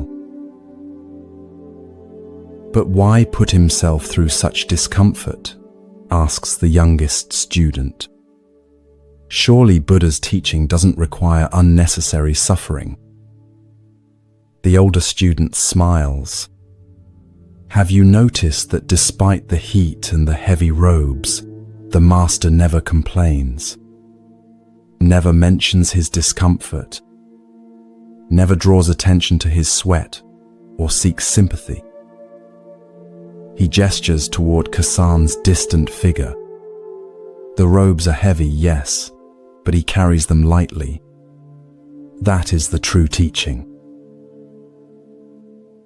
As darkness falls and lanterns are lit around the temple grounds, you find yourself reflecting on Kasan's uncommon dedication. His practice goes beyond mere rule following or tradition for tradition's sake. There is something profound in his refusal to distinguish between public and private moments, in his commitment to embodying his role completely, rather than putting it on and taking it off like a costume. The sweat that soaks his ceremonial robes becomes not a sign of foolish stubbornness, but a testament to extraordinary integrity. This story invites us to examine the consistency of our own practice. How often do we present one face to the world and another in private? How frequently do we compromise our deepest values when no one is watching? How readily do we abandon our commitments when they become uncomfortable or inconvenient? Kasan's sweat-soaked robes challenge us to consider what it might mean to live with complete authenticity, not performing for others, but fully embodying our chosen path in every moment. The formality of Kasan's practice might seem extreme, even unnecessary. Yet there is profound wisdom in his refusal to divide life into important moments that deserve our full attention and ordinary moments where we can relax our awareness. Through his consistent commitment, regardless of physical comfort or who might be watching, he demonstrates that the deepest practice is not a part-time endeavor, but a continuous unfolding of our truest self. Every moment becomes sacred when approached with such unwavering presence. As you drift deeper into relaxation, consider where in your own life you might wear different robes, depending on who is watching. Notice the subtle divisions between your public and private selves, the values you espouse, and those you actually live by when no one is looking. Kasan's lesson isn't about maintaining rigid formality or unnecessary discomfort, but about the profound freedom that comes from undivided authenticity, from being wholly yourself in every circumstance, carrying your commitments with the same care, whether in solitude or before the world.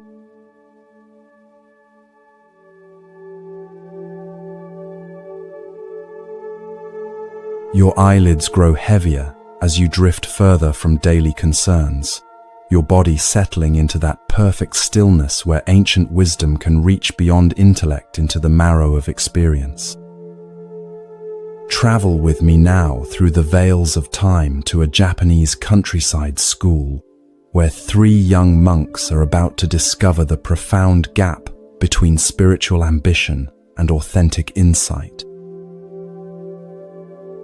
Morning sunlight spills across a simple courtyard, turning dew-dampened stones to scattered jewels. The fragrance of plum blossoms mingles with the earthy scent of fresh ink being ground on stone, creating an atmosphere that seems suspended between heaven and earth. Birds call to one another from nearby trees, their songs punctuated by the rhythmic tapping of a wooden mallet striking a meditation bell in the distance. Each sound emerges from silence and returns to silence, a natural demonstration of the teaching that will soon unfold. In the center of this tranquil scene stands a modest school building, not a grand temple or formal monastery, but a place where local children receive education from a teacher who seamlessly integrates academic instruction with spiritual wisdom. The building breathes with age and constancy, its wooden beams darkened by decades of incense smoke, its tatami mats worn smooth by countless small feet, learning to navigate both written characters and life's deeper meanings. On the veranda sits the schoolmaster, a middle-aged man whose unpretentious appearance gives no obvious indication of his profound insight. He wears neither elaborate robes nor religious insignia, just the simple attire of a country teacher. Yet something in his presence suggests uncommon depth, the way he moves with unrushed precision, the quality of attention he brings to each child's efforts, the subtle humor that occasionally lights his eyes when a student discovers something for themselves. His hands, calloused from practical work yet gentle in guidance, move methodically along a line of calligraphy as he prepares the day's lesson. Around him, younger children practice brush strokes with intense concentration, their small faces serious with effort as they attempt to capture not just the form but the spirit of each character. Several occasionally glance up from their practice, seeking the teacher's nod of approval or subtle correction. The relationship between master and students feels neither rigidly hierarchical nor carelessly casual, but balanced in that perfect middle ground where true learning thrives. This atmosphere of focused yet relaxed attention gives the scene a quality of timelessness, as if this moment of learning has always existed and will continue long after these particular participants have departed. The peaceful rhythm of the morning shatters as 3 older boys, perhaps 14 or 15 years old, burst into the courtyard, their faces flushed with excitement that seems wildly out of place in this contemplative setting. These are the schoolmaster's senior students, who should have been practicing meditation in the small temple hall attached to the school grounds. Their unexpected return and obvious agitation immediately disrupts the younger children's concentration. Small heads turn from carefully formed characters to witness this unusual interruption, brushstrokes forgotten as the drama unfolds. The tallest boy, clearly the unofficial leader of the trio, hurries toward the schoolmaster with barely contained excitement. His bow, normally a gesture of mindful respect, is performed with such hasty impatience that it becomes almost a parody of the form. "Teacher, teacher," he calls, his voice far louder than appropriate for the setting. The most extraordinary thing has happened during our meditation. You won't believe what we experienced. Watch the schoolmaster's response, how he neither encourages this disruption through eager attention, nor discourages it through obvious disapproval.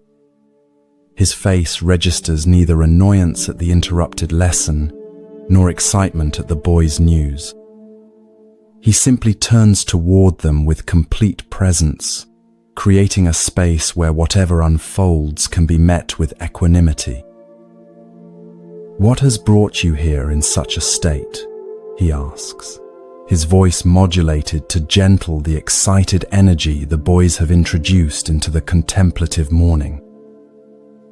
The second boy steps forward, words tumbling over each other, in his eagerness to share.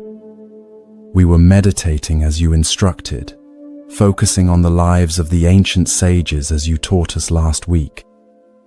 His hands gesture animatedly, physicalizing the mental excitement he cannot contain. Then something miraculous happened. I found myself transported in my mind to the presence of Confucius himself. It was as if I traveled through time. He spoke to me directly, sharing wisdom that isn't written in any of the texts we've studied. Feel the ripple of awe that passes through the younger students at this extraordinary claim. Their brushes lie forgotten as wide eyes move between the breathless storyteller and their teacher, seeking confirmation that such miraculous communication is indeed possible. A few whisper behind cupped hands, their expressions combining wonder with the first seeds of skepticism that mark developing discernment.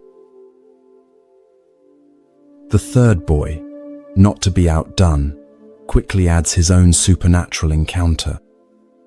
"That's nothing compared to my experience," he interjects, stepping slightly in front of his companion. "Lao Tzu himself appeared before me, revealing secret teachings about the Tao that have never been written down. He showed me visions of perfect harmony between heaven and earth, and explained the true meaning of the uncarved block." As he speaks, his chest visibly expands, with the importance of being selected for such rarefied wisdom. The first boy, clearly unwilling to be overshadowed, raises his voice to reclaim attention. "But I had the most profound experience of all," he announces, positioning himself center stage. "Buddha himself appeared before me, surrounded by golden light. He told me I have a special destiny and revealed insights that will revolutionize our understanding of his teachings." His expression conveys absolute certainty in the reality of this vision, along with unmistakable pride at being singled out for such divine attention. Study the schoolmaster's face during these increasingly competitive spiritual claims. Where others might show skepticism, irritation, or even angry dismissal of such obvious fabrications, his expression reveals only patient attention. No judgment creases his brow, no sarcasm tightens his mouth. He simply observes, creating through his complete presence a mirror in which the young monks might eventually see themselves clearly. The younger students have now completely abandoned their calligraphy practice, all eyes moving between the bold storytellers and their unusually quiet teacher. The morning sounds continue unchanged. Birds call, insects hum. The distant temple bell marks time's passage, creating a natural backdrop of constancy against which this human drama of ambition and exaggeration plays out. After what feels like a very long moment of silence, a space the schoolmaster neither rushes to fill nor awkwardly extends, he finally speaks.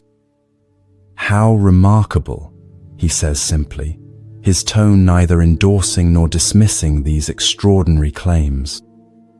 "Each of you has had such a vision." He rises unhurriedly from his seated position, brushing his simple robe with hands that have known both scholarly and physical labor. "Please, come with me. I wish to show you something before we discuss these experiences further."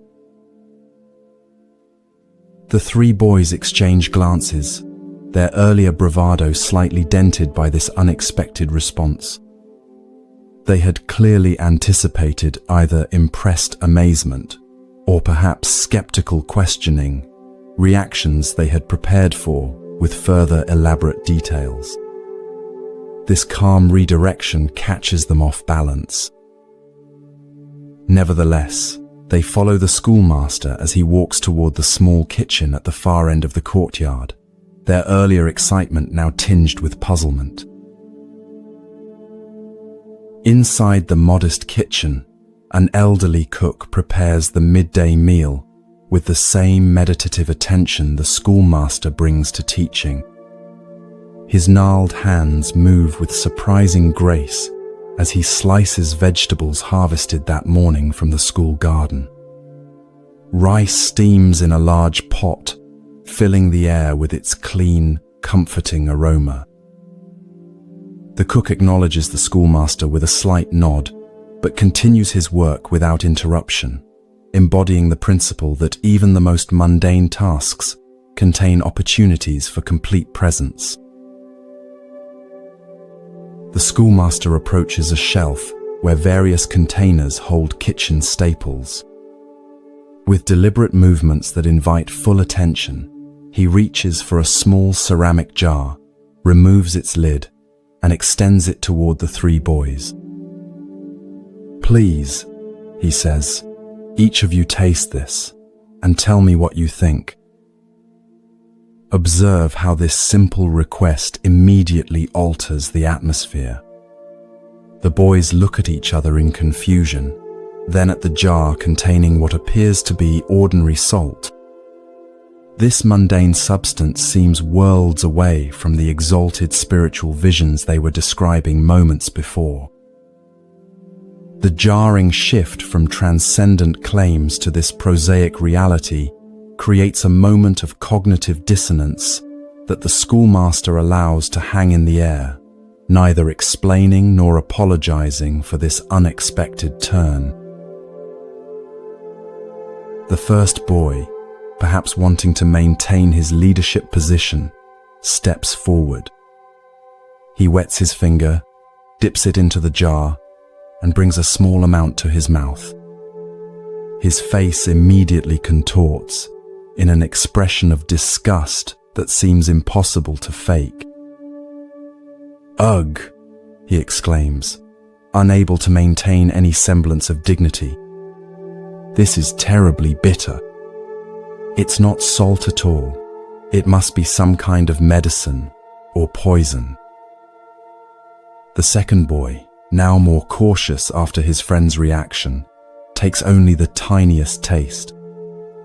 His expression registers surprise rather than disgust. "No, it's not bitter," he contradicts with the certainty of direct experience.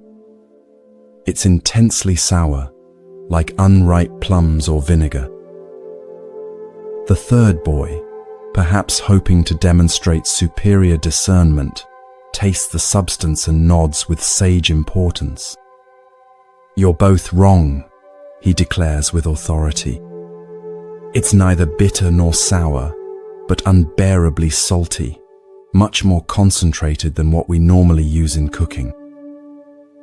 Feel the tension building in this simple kitchen as the three boys realize they have given completely contradictory answers about something as basic and verifiable as the taste of a common substance. The elderly cook continues his vegetable preparation, but his movements have slowed, and you sense he is listening carefully to this exchange. The schoolmaster remains silent, his gentle eyes moving from face to face as the boys begin to argue with each other, their former unity in spiritual one-upmanship dissolving into mutual accusations. How can you possibly say it's sour? Your sense of taste must be completely defective, the first boy insists to the second.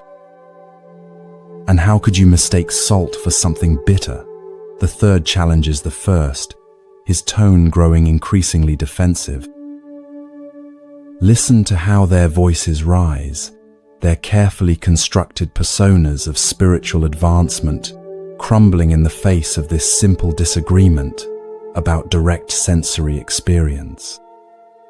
The gulf between their claimed transcendent visions and their inability to agree on the basic taste of a common substance grows increasingly apparent, not through the schoolmaster's argument, but through their own revealed confusion.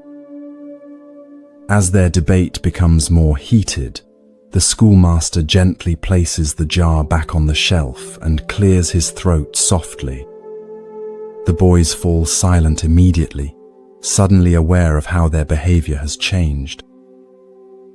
The contrast between their earlier claims of mystical communion with ancient sages and their current bickering over table salt creates a moment of stark revelation that no lecture could have accomplished.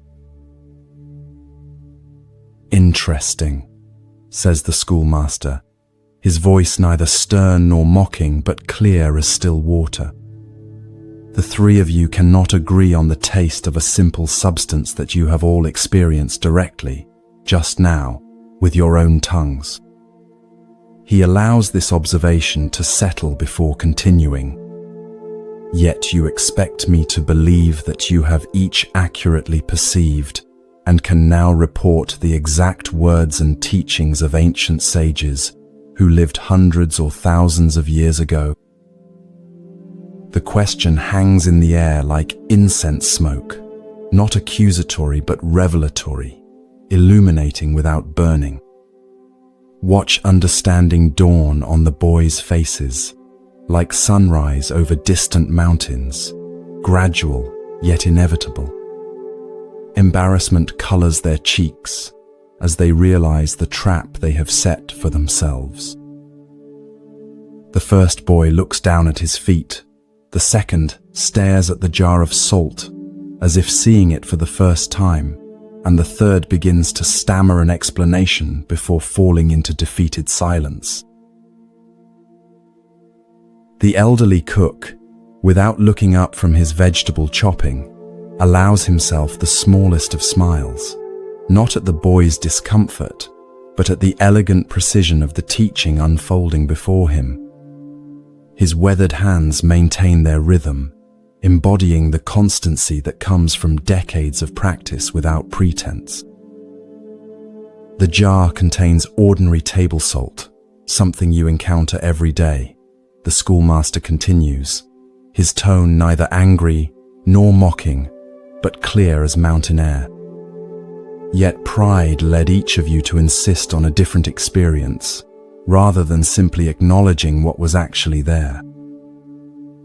He gestures toward the temple hall, where they should have been meditating.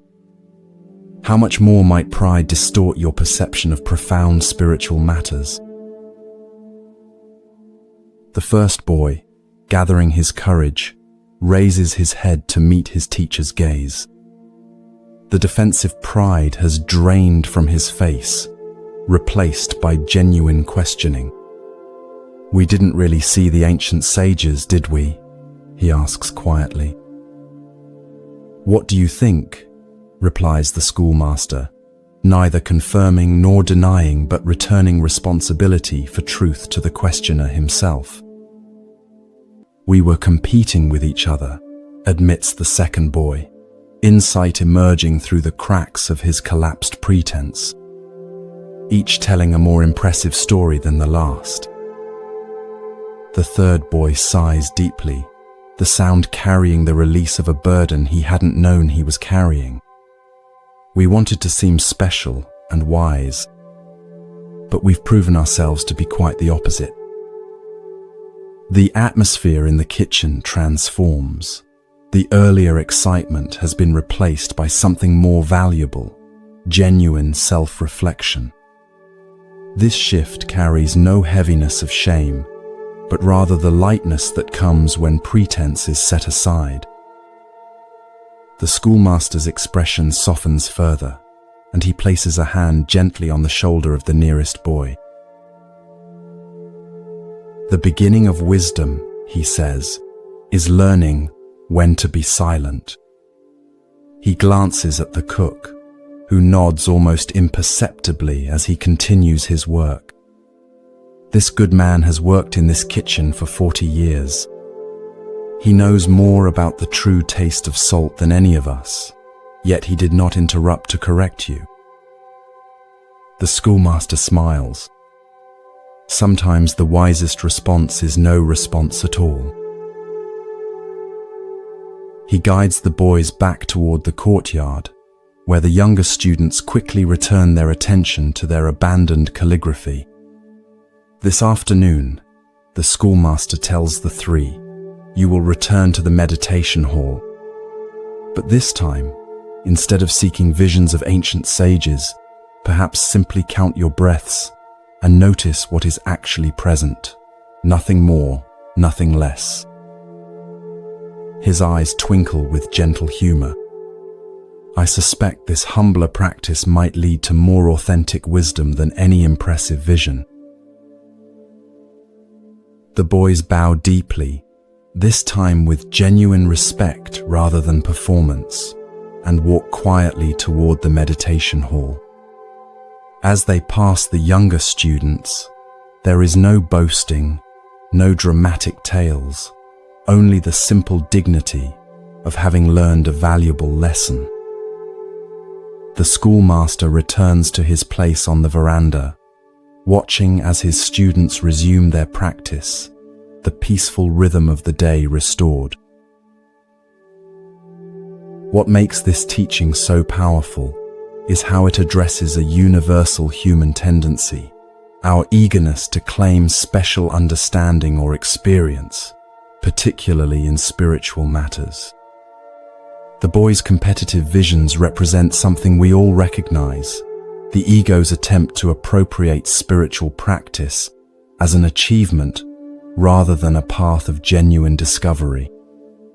We may not claim visitations from ancient sages, but we often seek validation through special experiences, insights, or states that set us apart from ordinary practitioners.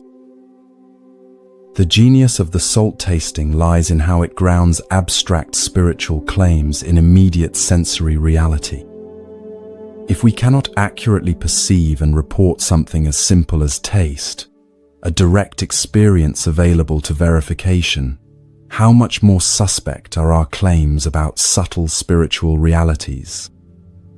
The schoolmaster doesn't deny the possibility of genuine insight or even mystical experience. He simply reveals how easily pride distorts perception, making reliable discernment impossible.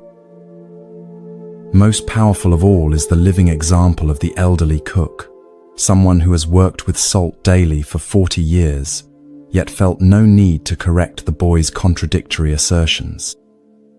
His silence embodies the lesson more eloquently than any words could have done. True knowledge often manifests not as impressive claims, but as the wisdom to remain silent when speech would only serve the ego. He knows salt so intimately that he has nothing to prove about it, a perfect demonstration of the ancient Zen saying, "Those who know do not speak, those who speak do not know."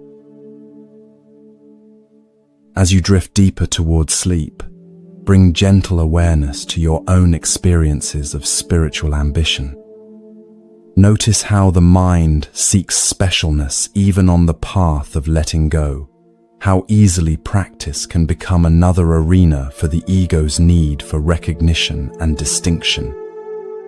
Perhaps the deepest practice is not the pursuit of extraordinary experiences, but the cultivation of honest attention to what is actually present, the taste of salt, the feel of breath, the perfect ordinariness that contains all the wisdom we could ever need when perceived without the distorting lens of pride. Like the schoolmaster's salt jar, the simplest experiences offer the most reliable teaching, not because they're spiritually impressive, but precisely because they're not. When we learn to be present with what is directly before us, without embellishment or competition, we discover a silence that speaks more truthfully than any vision, no matter how golden the light that surrounds it.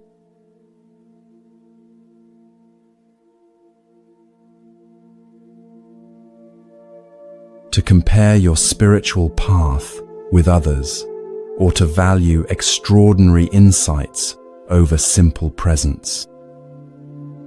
Like the taste of salt, direct, immediate, and requiring no elaboration, the most profound truths are often the simplest, available in every moment, when we approach them with honest attention, rather than seeking to impress others or ourselves.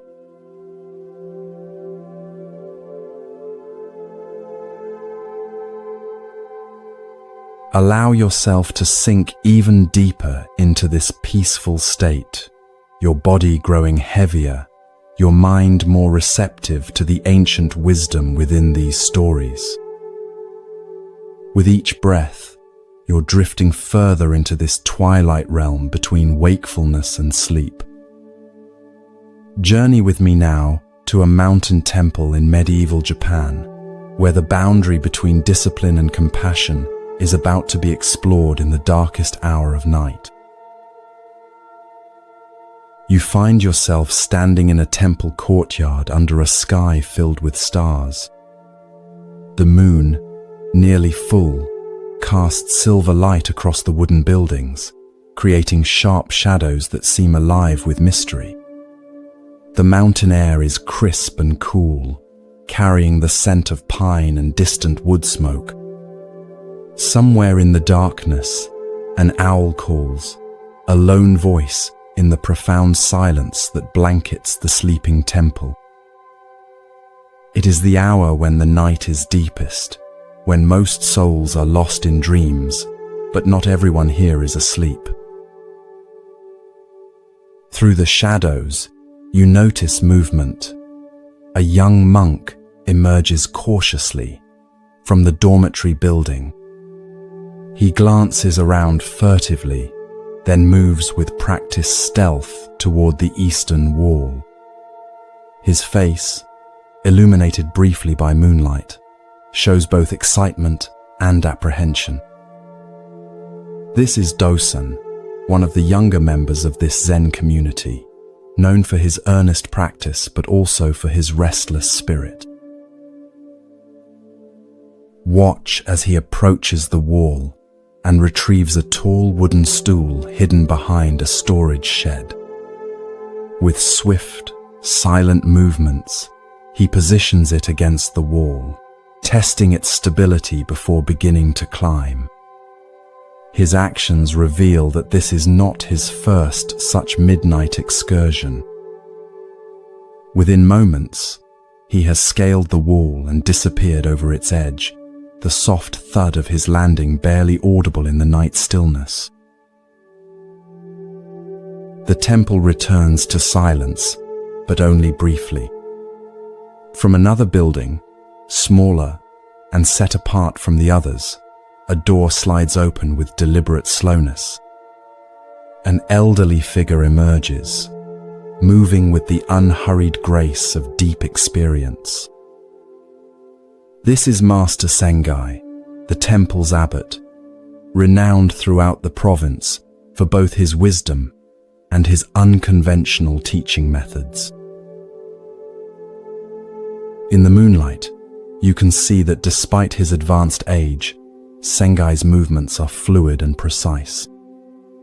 His eyes, bright and alert despite the late hour, immediately take in the scene: the stool against the wall, the disturbed gravel where Dosan landed on the other side. Unlike many senior teachers who might delegate discipline to junior monks, Sengai approaches the wall himself. With a slight smile playing at the corners of his mouth, he removes the stool, places it out of sight, and then does something unexpected. He positions himself exactly where the stool had been, standing perfectly still against the wall. Time passes. The moon continues its arc across the star-filled sky, the temple buildings casting gradually shifting shadows across the courtyard. An hour, perhaps two, goes by before you hear soft footsteps approaching from the other side of the wall. Dosan has returned from whatever nighttime adventure called him from his proper place. You hear a barely audible grunt as the young monk leaps to grasp the top of the wall, pulling himself up with the strength of regular physical training. As he perches momentarily on the wall's edge, his expression is one of satisfied relief. He has once again managed his secret departure and return without detection.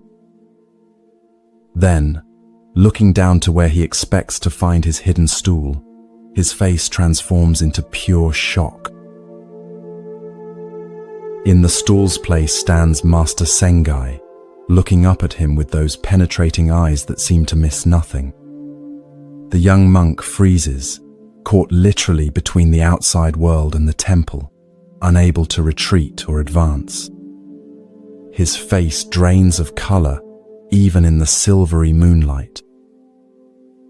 This is the moment he has feared: discovery, shame, perhaps expulsion from the community he has, despite his wandering ways, come to cherish. Feel the weight of this tense silence, the young monk trapped atop the wall, the elderly master standing calmly below, neither speaking as the night holds its breath around them. Dosan's mind must be racing with explanations, excuses, apologies, yet before he can voice any of them, Master Sengai does something completely unexpected.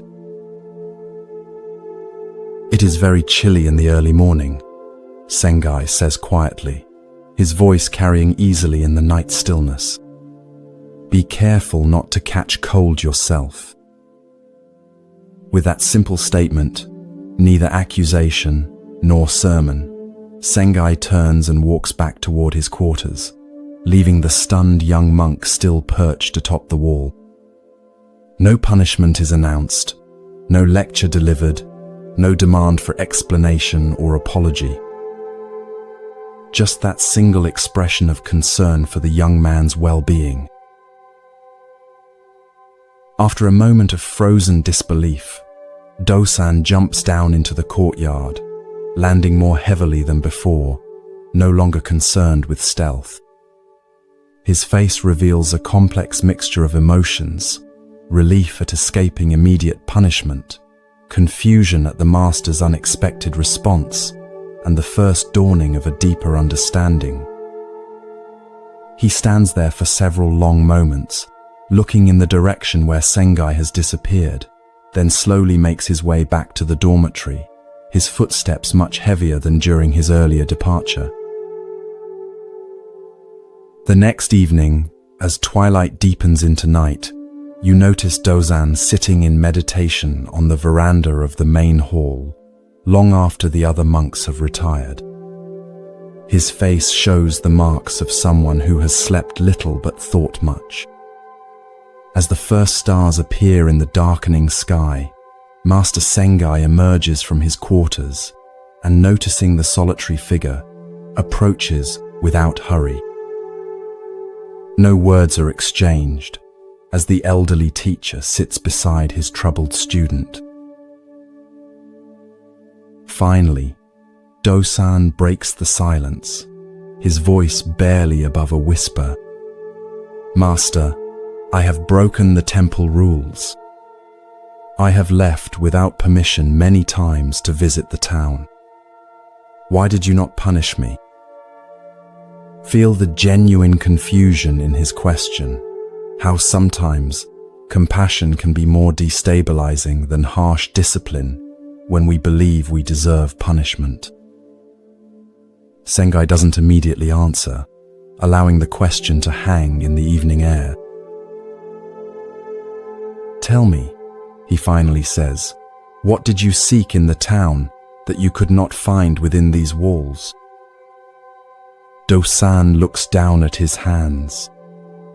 Excitement, stories, music, the company of people who laugh easily and speak of things beyond scripture and meditation. He hesitates, then adds more softly, "Freedom from the constant awareness of my own limitations." Sengai nods, unsurprised by this honest confession. "And did you find what you were seeking?" "For a few hours, yes," admits Dosan. "But it never lasted. I always had to return, and then I felt even more confined than before." He finally looks directly at his teacher. "Last night, when I saw you standing there instead of my stool, I thought, this is the end of my time here. I was terrified, yet also almost relieved that I would no longer need to live this double life." "And now?" asks Sengai simply. "Now I am more confused than ever," confesses Dosan. "Your kindness feels heavier than any punishment. I don't understand why you would show concern for my health when I have shown such disrespect for your teachings." A gentle smile forms on Sengai's weathered face. "The rules of this temple are not my teachings. They are merely scaffolding to support the real work." He gestures toward the wall that Dosan had climbed the previous night. "That wall does not exist to keep you in, but to ask a question. What do you truly want? Each time you climb it, you are answering that question, whether you realize it or not." Experience the profound shift occurring within the young monk as these words penetrate deeper than any reprimand could have. His breathing changes, becoming less constrained, and his shoulders relax as if setting down a heavy burden.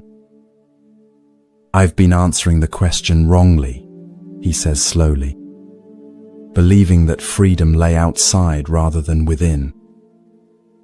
Sengai neither confirms nor denies this realization, allowing the young monk to find his own truth. "Tonight the gate stands open," he says instead, gesturing toward the main entrance. "You may leave through it if you wish, with no need for midnight climbing. Or you may stay. Either way, let your choice be made with full awareness rather than divided mind." With that, the master rises and returns to his quarters, leaving Dosan alone with a decision far more meaningful than whether to stay or go, the decision to live with integrity rather than internal division.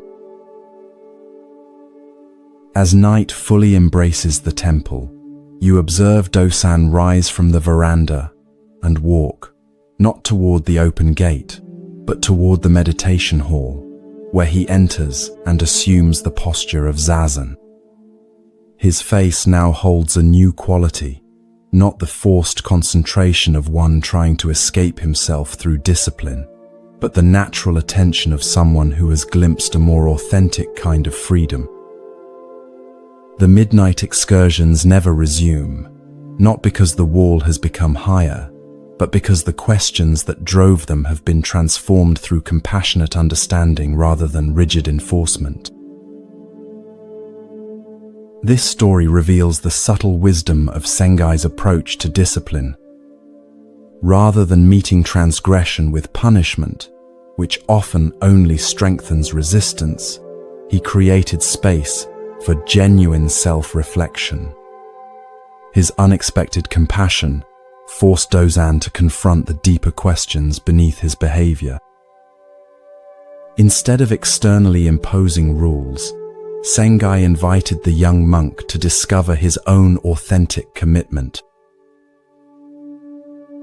In our own lives, we often create similar divisions, presenting one face to the world while secretly pursuing desires that conflict with our stated values. We climb walls of our own making, seeking freedom or fulfillment in places that ultimately cannot provide it.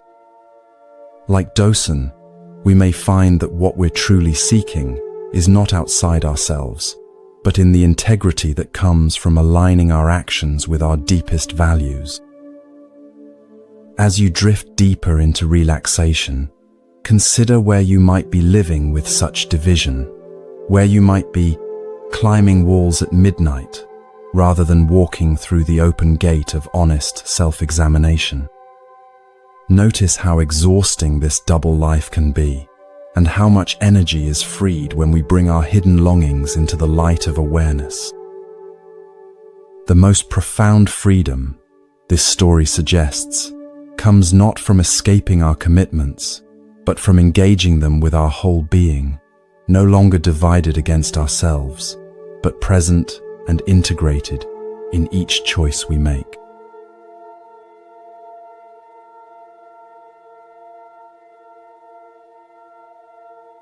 Your eyelids grow heavier with each passing moment, your breathing finding its own natural rhythm as you drift into that liminal space where ancient wisdom speaks most clearly. The sound of my voice becomes a bridge carrying you into early autumn in the mountains of medieval Japan, where a desperate young monk is about to discover that his greatest obstacle lies in his own determination. Stone steps, worn smooth by centuries of seekers, wind between maple trees just beginning their transformation. A few early leaves, brilliant red against green, spiral down in the morning breeze, landing on the path before you. Your senses awaken to the mingled scents of pine resin, freshly turned earth, and wood smoke drifting from the temple kitchen. The air carries that particular autumn quality, neither the oppressive heat of summer nor the sharp bite of winter, but the perfect balance between extremes, as if nature herself were demonstrating the middle path. Beyond a simple wooden gate stands a garden where temple monks cultivate vegetables and medicinal herbs. Their hands move with unhurried precision, fully present to the work of preparing soil for winter planting. Nearby stands a modest building set apart from the main temple hall, a space both humble and dignified, like its occupant. Slide open the paper door just enough to peer inside, where morning light streams through east-facing windows, illuminating dancing dust particles and falling across a worn writing desk. Master Sengai kneels before this desk, his elderly frame still maintaining perfect posture without visible effort. Though his hair has long since turned white, his movements possess a fluid vitality that many younger monks envy. Spread before him are the tools of his other mastery: brush, inkstone, and rice paper, arranged with casual precision. His calligraphy and ink paintings are treasured throughout the province, not for technical perfection, but for the way they somehow capture the very essence of Zen understanding in a single brush stroke. The conversation already in progress draws your attention to the second figure in the room, a young monk named Taiko, whose intense expression reveals both sincere dedication and profound inner turmoil. His hands grip his knees with white-knuckle intensity.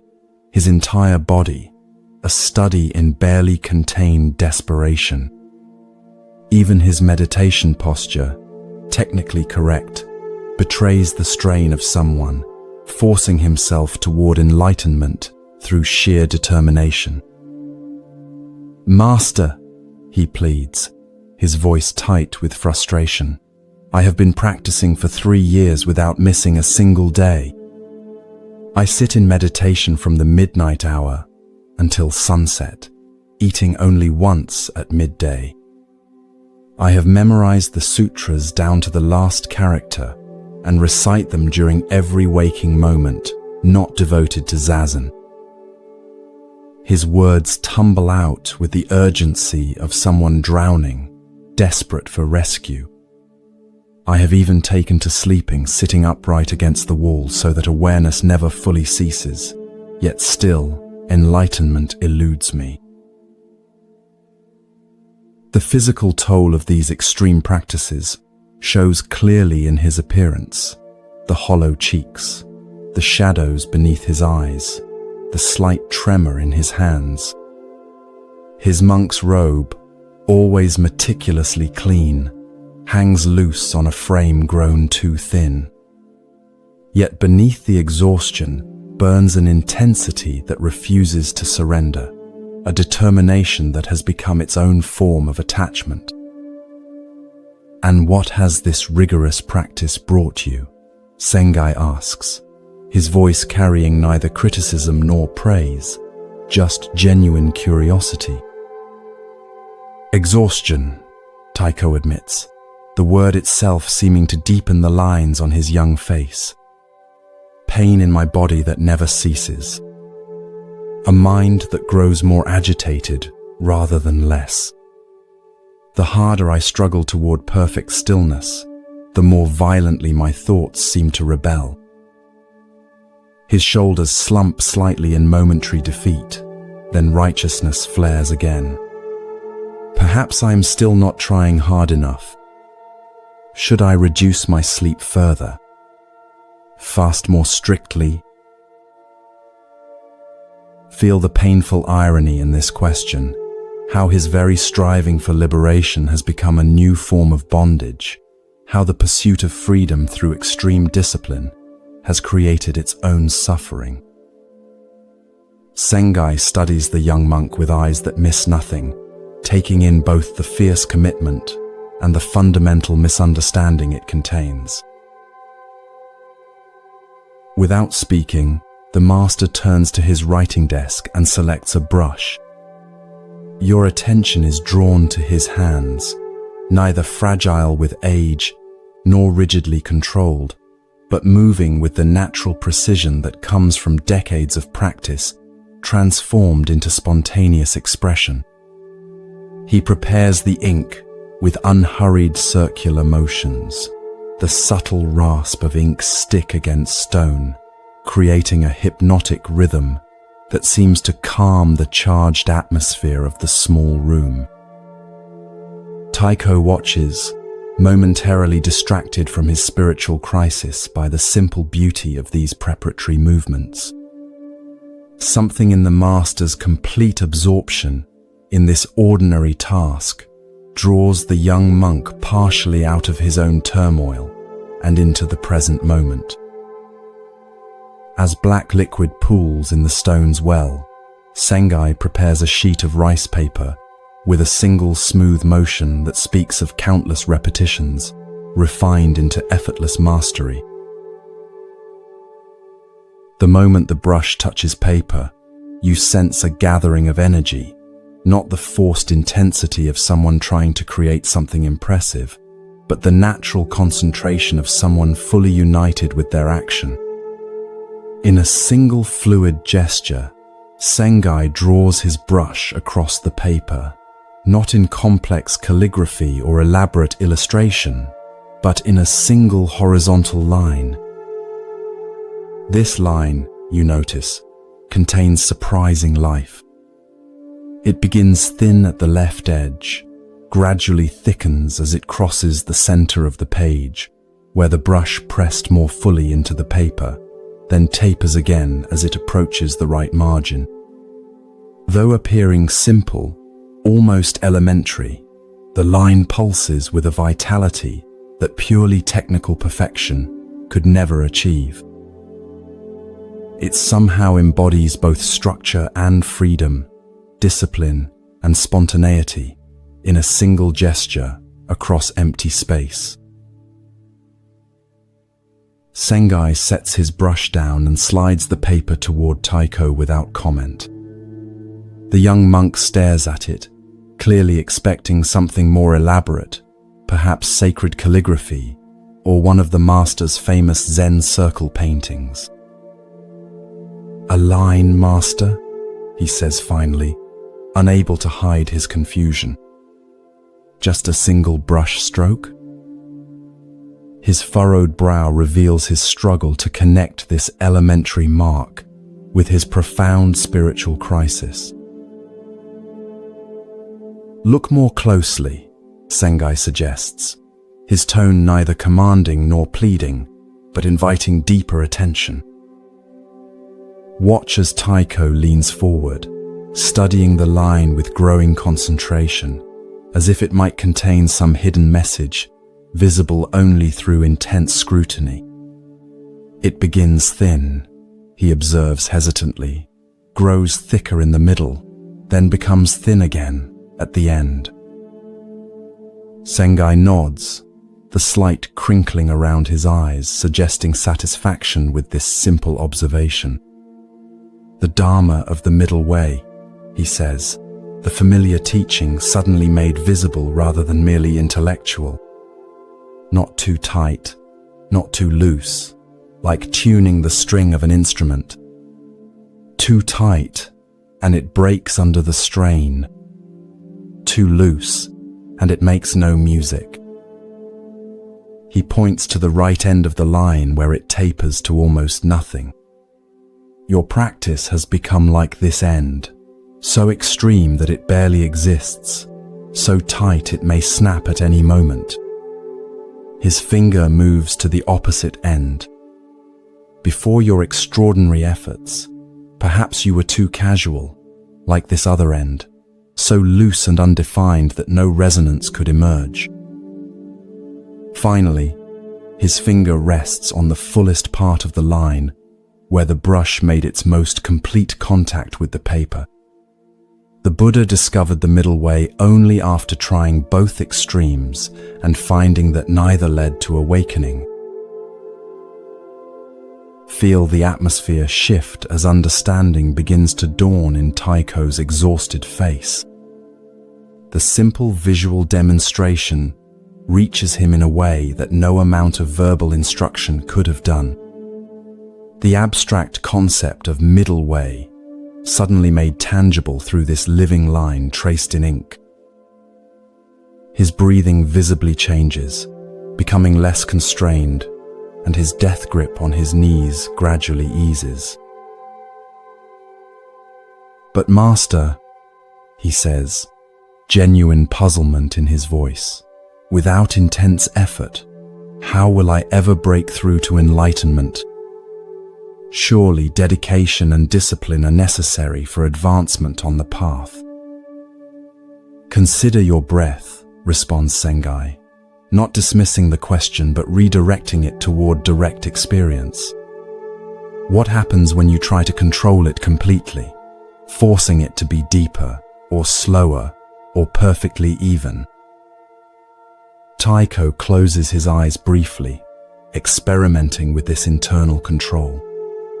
"It becomes strained," he admits. "Artificial. Almost painful." As he speaks these words, his own breathing naturally deepens and slows, no longer compressed by the rigid posture of extreme effort. "And if you ignore it entirely," prompts Sengai, "it grows shallow and irregular. The mind drifts. Practice loses its foundation. Yet there is a way of being with the breath that is neither forcing nor neglecting," Sengai observes. attentive but not controlling, present but not grasping. He gestures again to the brushstroke before them. This is the path, not a rigid line drawn with ruler and calculation, but a living gesture that finds its way across the page with both intention and responsiveness. As these words land, something in the young monk's rigid determination begins to soften, not collapsing into laxity but relaxing into a more sustainable engagement. Even his physical presence shifts, his posture remaining upright but without the strained quality that had made it seem like he was constantly bracing against some internal storm. Starting tomorrow, Sengai continues, offering specific guidance rather than leaving the young monk with mere abstraction. Eat 2 meals instead of 1. Sleep lying down for at least 4 hours each night. Sit in meditation for no more than 2 hours at a time, then walk mindfully in the garden before sitting again. Each instruction lands like gentle rain on parched soil, not washing away the young monk's dedication, but nourishing it into healthier growth. And instead of filling every moment with sutra recitation, allow some time each day for your mind to simply rest in open awareness, neither pushing thoughts away nor becoming entangled in them. Doubt flickers across Taiko's face, the habitual resistance of someone who has come to equate suffering with progress. But isn't that too easy, Master? The word easy carries all his fear that moderation might mean mediocrity, that balance might be merely compromise. Sengai's laughter fills the small room, not mockery but genuine delight at the perfect mirror this question provides. Try it for 1 month, he suggests, eyes twinkling with knowing humor. You may discover that the middle path is not easy at all. In fact, it may be the most challenging practice of all, for it requires constant adjustment rather than rigid rules. He picks up the brush again and adds a single character beside the horizontal line, the Japanese symbol for balance. Like walking a narrow mountain ridge, it demands moment-by-moment awareness and responsiveness. There is no formula to memorize, no technique to perfect, only the constantly renewable discovery of what this moment actually requires. As Taiko leaves the study with the drawing carefully preserved between his palms, you notice that his steps have already changed.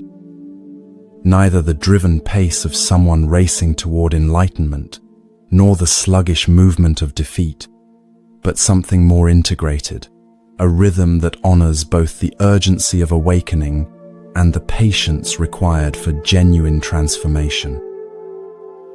The subtle shift in his gait echoes the living wisdom of Sengai's brushstroke, the middle part where fullness of contact creates the most vibrant expression.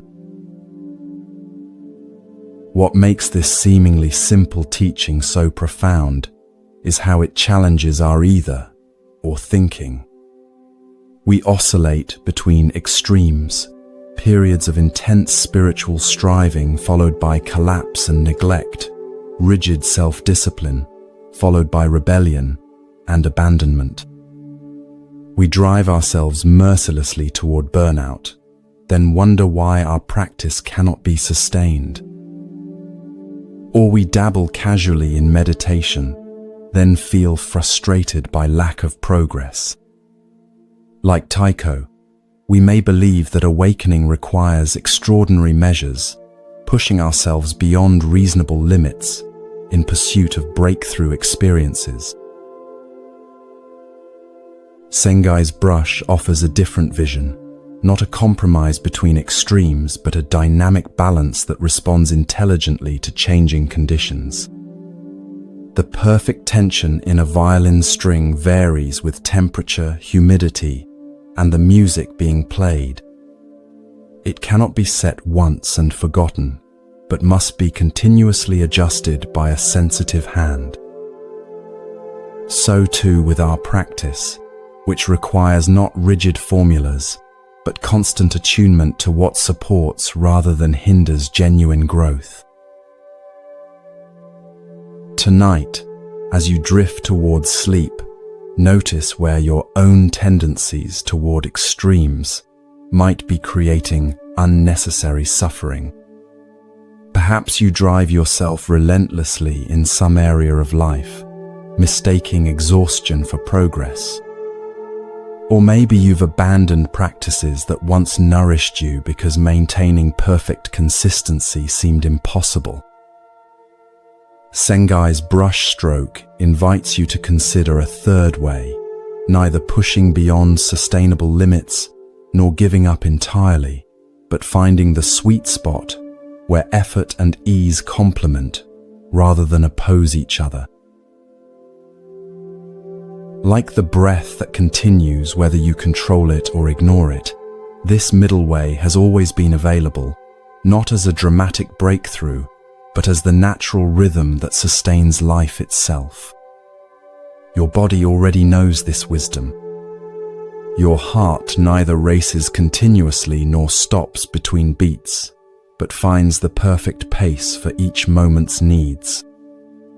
Your lungs neither hyperventilate nor cease breathing, but adjust naturally to changing demands.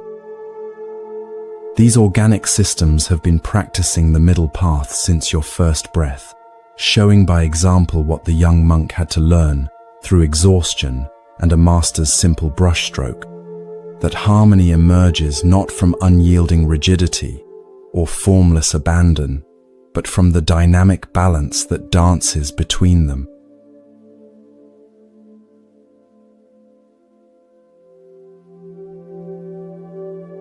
Let your awareness continue to drift deeper now, your body becoming heavier, your breath finding its own natural rhythm. Feel yourself suspended in that perfect space between wakefulness and sleep, where ancient wisdom can speak directly to your heart. Journey with me now to a small village in rural Japan, where a simple yet profound lesson about balance and generosity is about to unfold. You find yourself walking along a narrow dirt path that winds between rice paddies shimmering with irrigation water.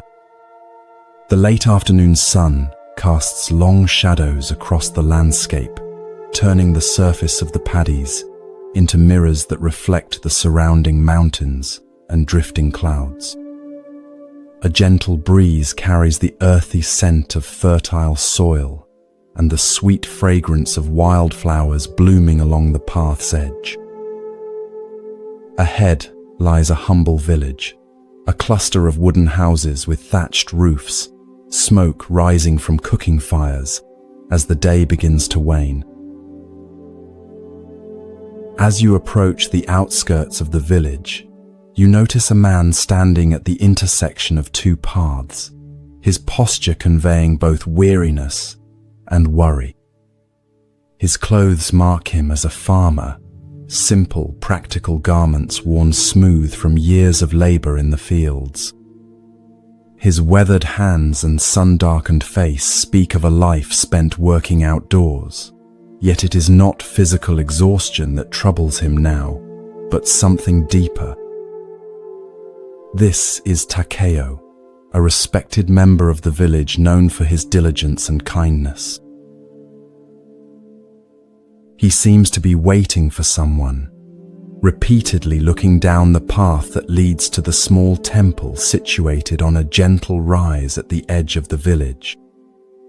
Relief washes over his face as he spots a figure approaching, an elderly monk walking with unhurried steps, a bamboo hat shielding his face from the afternoon sun.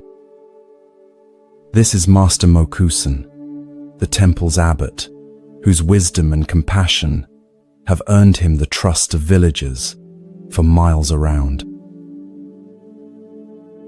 Master Mokusan, Takeo calls, bowing deeply as the monk approaches. Thank you for coming. I am at my wit's end and don't know where else to turn. Feel the genuine distress in the farmer's voice, the slight tremor that betrays emotions, kept carefully in check. Mokusan returns the bow with equal respect, his manner suggesting that he views the humble farmer as no less worthy of consideration than the wealthiest patron of his temple. Walk with me to your home, the monk says simply, and tell me what troubles you. As they set off together toward a modest farmhouse at the village's edge, you follow, drawn by the quiet authority in Mokusan's presence and the palpable relief that has already begun to ease some of Takeo's tension. It's my wife, Master, Takeo explains as they walk. She is a good woman in many ways, hard-working, devoted to our children, skilled in managing our household. He hesitates, choosing his words carefully. But there is one quality that has brought increasing discord to our home. She is extraordinarily tight with our resources. Mokusan listens attentively, his lined face revealing neither judgment nor surprise. Tell me more, he encourages gently. It goes far beyond reasonable thrift, continues Takeo. Though our harvest has been plentiful these past 3 years, she keeps our children in clothes they've long outgrown. Our neighbors receive no help from us in times of need, though we have rice to spare. Even the temple offerings have become smaller each month, despite our increasing good fortune. His voice drops lower. Last week, my eldest son fell ill, yet she hesitated to call the doctor, fearing the cost. The monk nods thoughtfully. And you have spoken to her about these concerns? Many times, sighs Takeo. She listens politely but insists she is only being prudent, protecting our family against future hardship. My words seem to make no impression. He looks directly at Mokusan, his eyes reflecting both frustration and hope. The harmony of our home is suffering, Master. Our children are learning lessons I do not wish them to learn about the value of money over compassion. As they approach the farmhouse, the door slides open to reveal a woman in her middle years, Takeo's wife, Akiko. Her appearance is as tidy and well-ordered as one might expect from someone with careful habits. Her kimono, though simple, is meticulously clean and perfectly arranged. Her hair is pulled back in a practical style that frames a face more handsome than beautiful, with intelligent eyes that miss very little. Those eyes now widen slightly at the sight of the temple master accompanying her husband. "Master Mokusan," she exclaims, quickly composing her features and bowing deeply. "What an unexpected honor. Please, enter our humble home." Though her words are perfectly polite, you sense a wariness in her manner, a subtle stiffening as she glances questioningly at her husband. Watch now as she hurriedly prepares for this important visitor, laying out the family's best cushions, though you notice they are somewhat worn, bringing forward a small tray with tea things, efficiently arranging everything with practiced movements that waste no motion.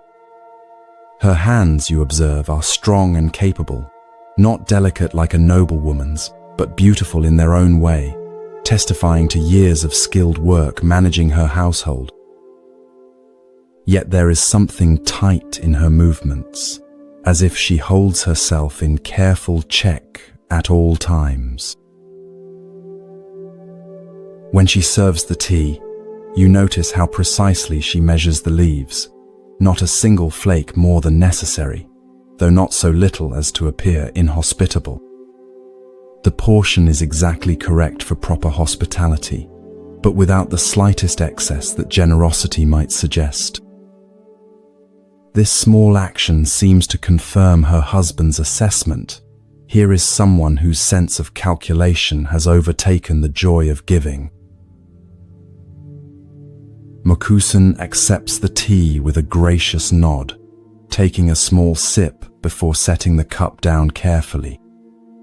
His eyes, kind but remarkably perceptive, observe Akiko as she settles herself across from him, her posture perfect but slightly rigid. "You have a beautiful home," the monk comments, gesturing to the spotless room with its simple but orderly furnishings. Everything in its proper place. One can see the care you take. "Thank you, Master," Akiko replies, visibly pleased by this recognition of her efforts. "I believe that careful management of our resources is a wife's sacred duty, especially when one has children to consider." Sense the pointed glance she directs at her husband. This is clearly part of an ongoing conversation between them. Takeo shifts uncomfortably but says nothing, trusting in Mokusan's approach. The monk nods thoughtfully. Indeed, responsibility for a family's well-being is no small matter. He takes another sip of tea, then sets his cup down with deliberate precision. "May I show you something, Akiko-san?" She inclines her head, curiosity momentarily overcoming her reserve. "Of course, Master." Without further explanation, Mokusan extends his right hand and slowly, deliberately closes it into a tight fist. His knuckles whiten with the force of his grip, every tendon standing out clearly, the veins bulging slightly from the pressure. He holds this clenched fist before Akiko, presenting it as if it were an object for her careful examination. The unexpectedness of this action creates a sudden stillness in the room. Even the afternoon birdsong outside seems to pause. "What do you see?" he asks quietly. Akiko stares at the tightly clenched fist, confusion evident in her expression. "Your hand, Master," closed very tightly. She glances at her husband, who appears equally puzzled, then back to the monk. "I don't understand." Without speaking, Mokusan extends his left hand and holds it completely open beside the clenched fist, fingers spread wide, palm upward in a gesture of offering or receiving. The contrast between the two hands is striking, one closed so tightly it trembles slightly with the effort, the other open and relaxed, ready to both give and receive. "And now?" he asks. "What do you see now?" Feel how the atmosphere in the room shifts as understanding begins to dawn on Akiko's face. Her eyes move from one hand to the other, then to her own hands resting in her lap, hands that, you notice, have unconsciously formed the same tight configuration as Mokusan's right fist. Slowly, deliberately, she uncurls her fingers, allowing her palms to open upward in mirror image of the monk's left hand. "A hand that can neither give nor receive," she says softly, looking at the clenched fist. "And one that can do both." There is no defensiveness in her voice now, only thoughtful recognition. Mokusan nods, his eyes conveying approval of her insight. "Both hands are needed in this life," he he says. The closed hand protects what is valuable, prevents wasteful scattering of resources. The open hand shares blessings, welcomes good fortune, connects us to others. He brings his hands together, the closed fist now beginning to relax, the open palm gently folding to meet it. True wisdom lies in knowing when to close and when to open, not in remaining always in one position. Watch as Akiko's expression transforms, not dramatically, for she is not a woman given to excessive display, but subtly and genuinely. Something in this simple demonstration has reached her more directly than any amount of reasoned argument could have done. She looks at her own hands, now resting open in her lap, then at her husband with new awareness. "I had not thought of it that way, Master," she says quietly. "I believed I was protecting our family by keeping our resources secure." She hesitates, then adds with new insight, "But perhaps I have been keeping other things out as well. Joy, connection, the blessings that come from generosity." Takio's face shows a mixture of surprise and relief at this unexpected opening. He reaches across the space between them and gently places his hand over his wife's. "You have always been our family's strength," he says warmly. "Your careful management has seen us through difficult times. I only wish for balance, not for carelessness." Mokusan rises to his feet with the fluid grace that belies his advanced age. "I must return to the temple before evening meditation," he says. "Thank you for the tea and for your attention to an old monk's simple demonstration." With a respectful bow to both husband and wife, he moves toward the door, his teaching complete. As you follow Mokusan back along the path to the temple, the setting sun bathes the rice fields in golden light. Looking back, you see Akiko standing in the doorway of their home, her right hand now resting lightly on her husband's shoulder, her left extended toward a neighbor who has approached with a small child in tow. Though you cannot hear their words, the neighbor's relieved smile suggests that perhaps some small act of generosity is already flowing from the lesson of Mokusan's hands. This simple story reveals the wisdom of embodied teaching, how Master Mokusan's demonstration bypassed intellectual defenses to reveal a truth that could be not just understood, but felt. The tight fist and open palm represented not abstract concepts, but living realities that Akiko could immediately recognize in her own experience. Through this direct approach, she was able to see not just the literal meaning of excessive thrift, but its deeper implications for connection, joy, and spiritual well-being. In our own lives, we often become fixed in habitual patterns without realizing how they may be limiting us. Like Akiko, we might justify our imbalances as virtues, seeing our tightness as prudence, our resistance as wisdom, our fear as appropriate caution. We may need the equivalent of Mokusan's hands to help us recognize when we have become stuck in positions that no longer serve our deepest values. As you continue to drift peacefully in this relaxed state, consider where in your own life you might be holding too tightly or perhaps not firmly enough. Notice any areas where fear of scarcity may be keeping your fist clenched when an open palm might bring greater fulfillment. The wisdom lies not in permanently choosing one position over the other, but in developing the flexibility to move between them as circumstances require, knowing when to protect and when to share, when to hold close, and when to release. Like the natural movement of your breath, neither held in nor forced out, but flowing in its own perfect rhythm. True balance comes from responding to life with both strength and openness.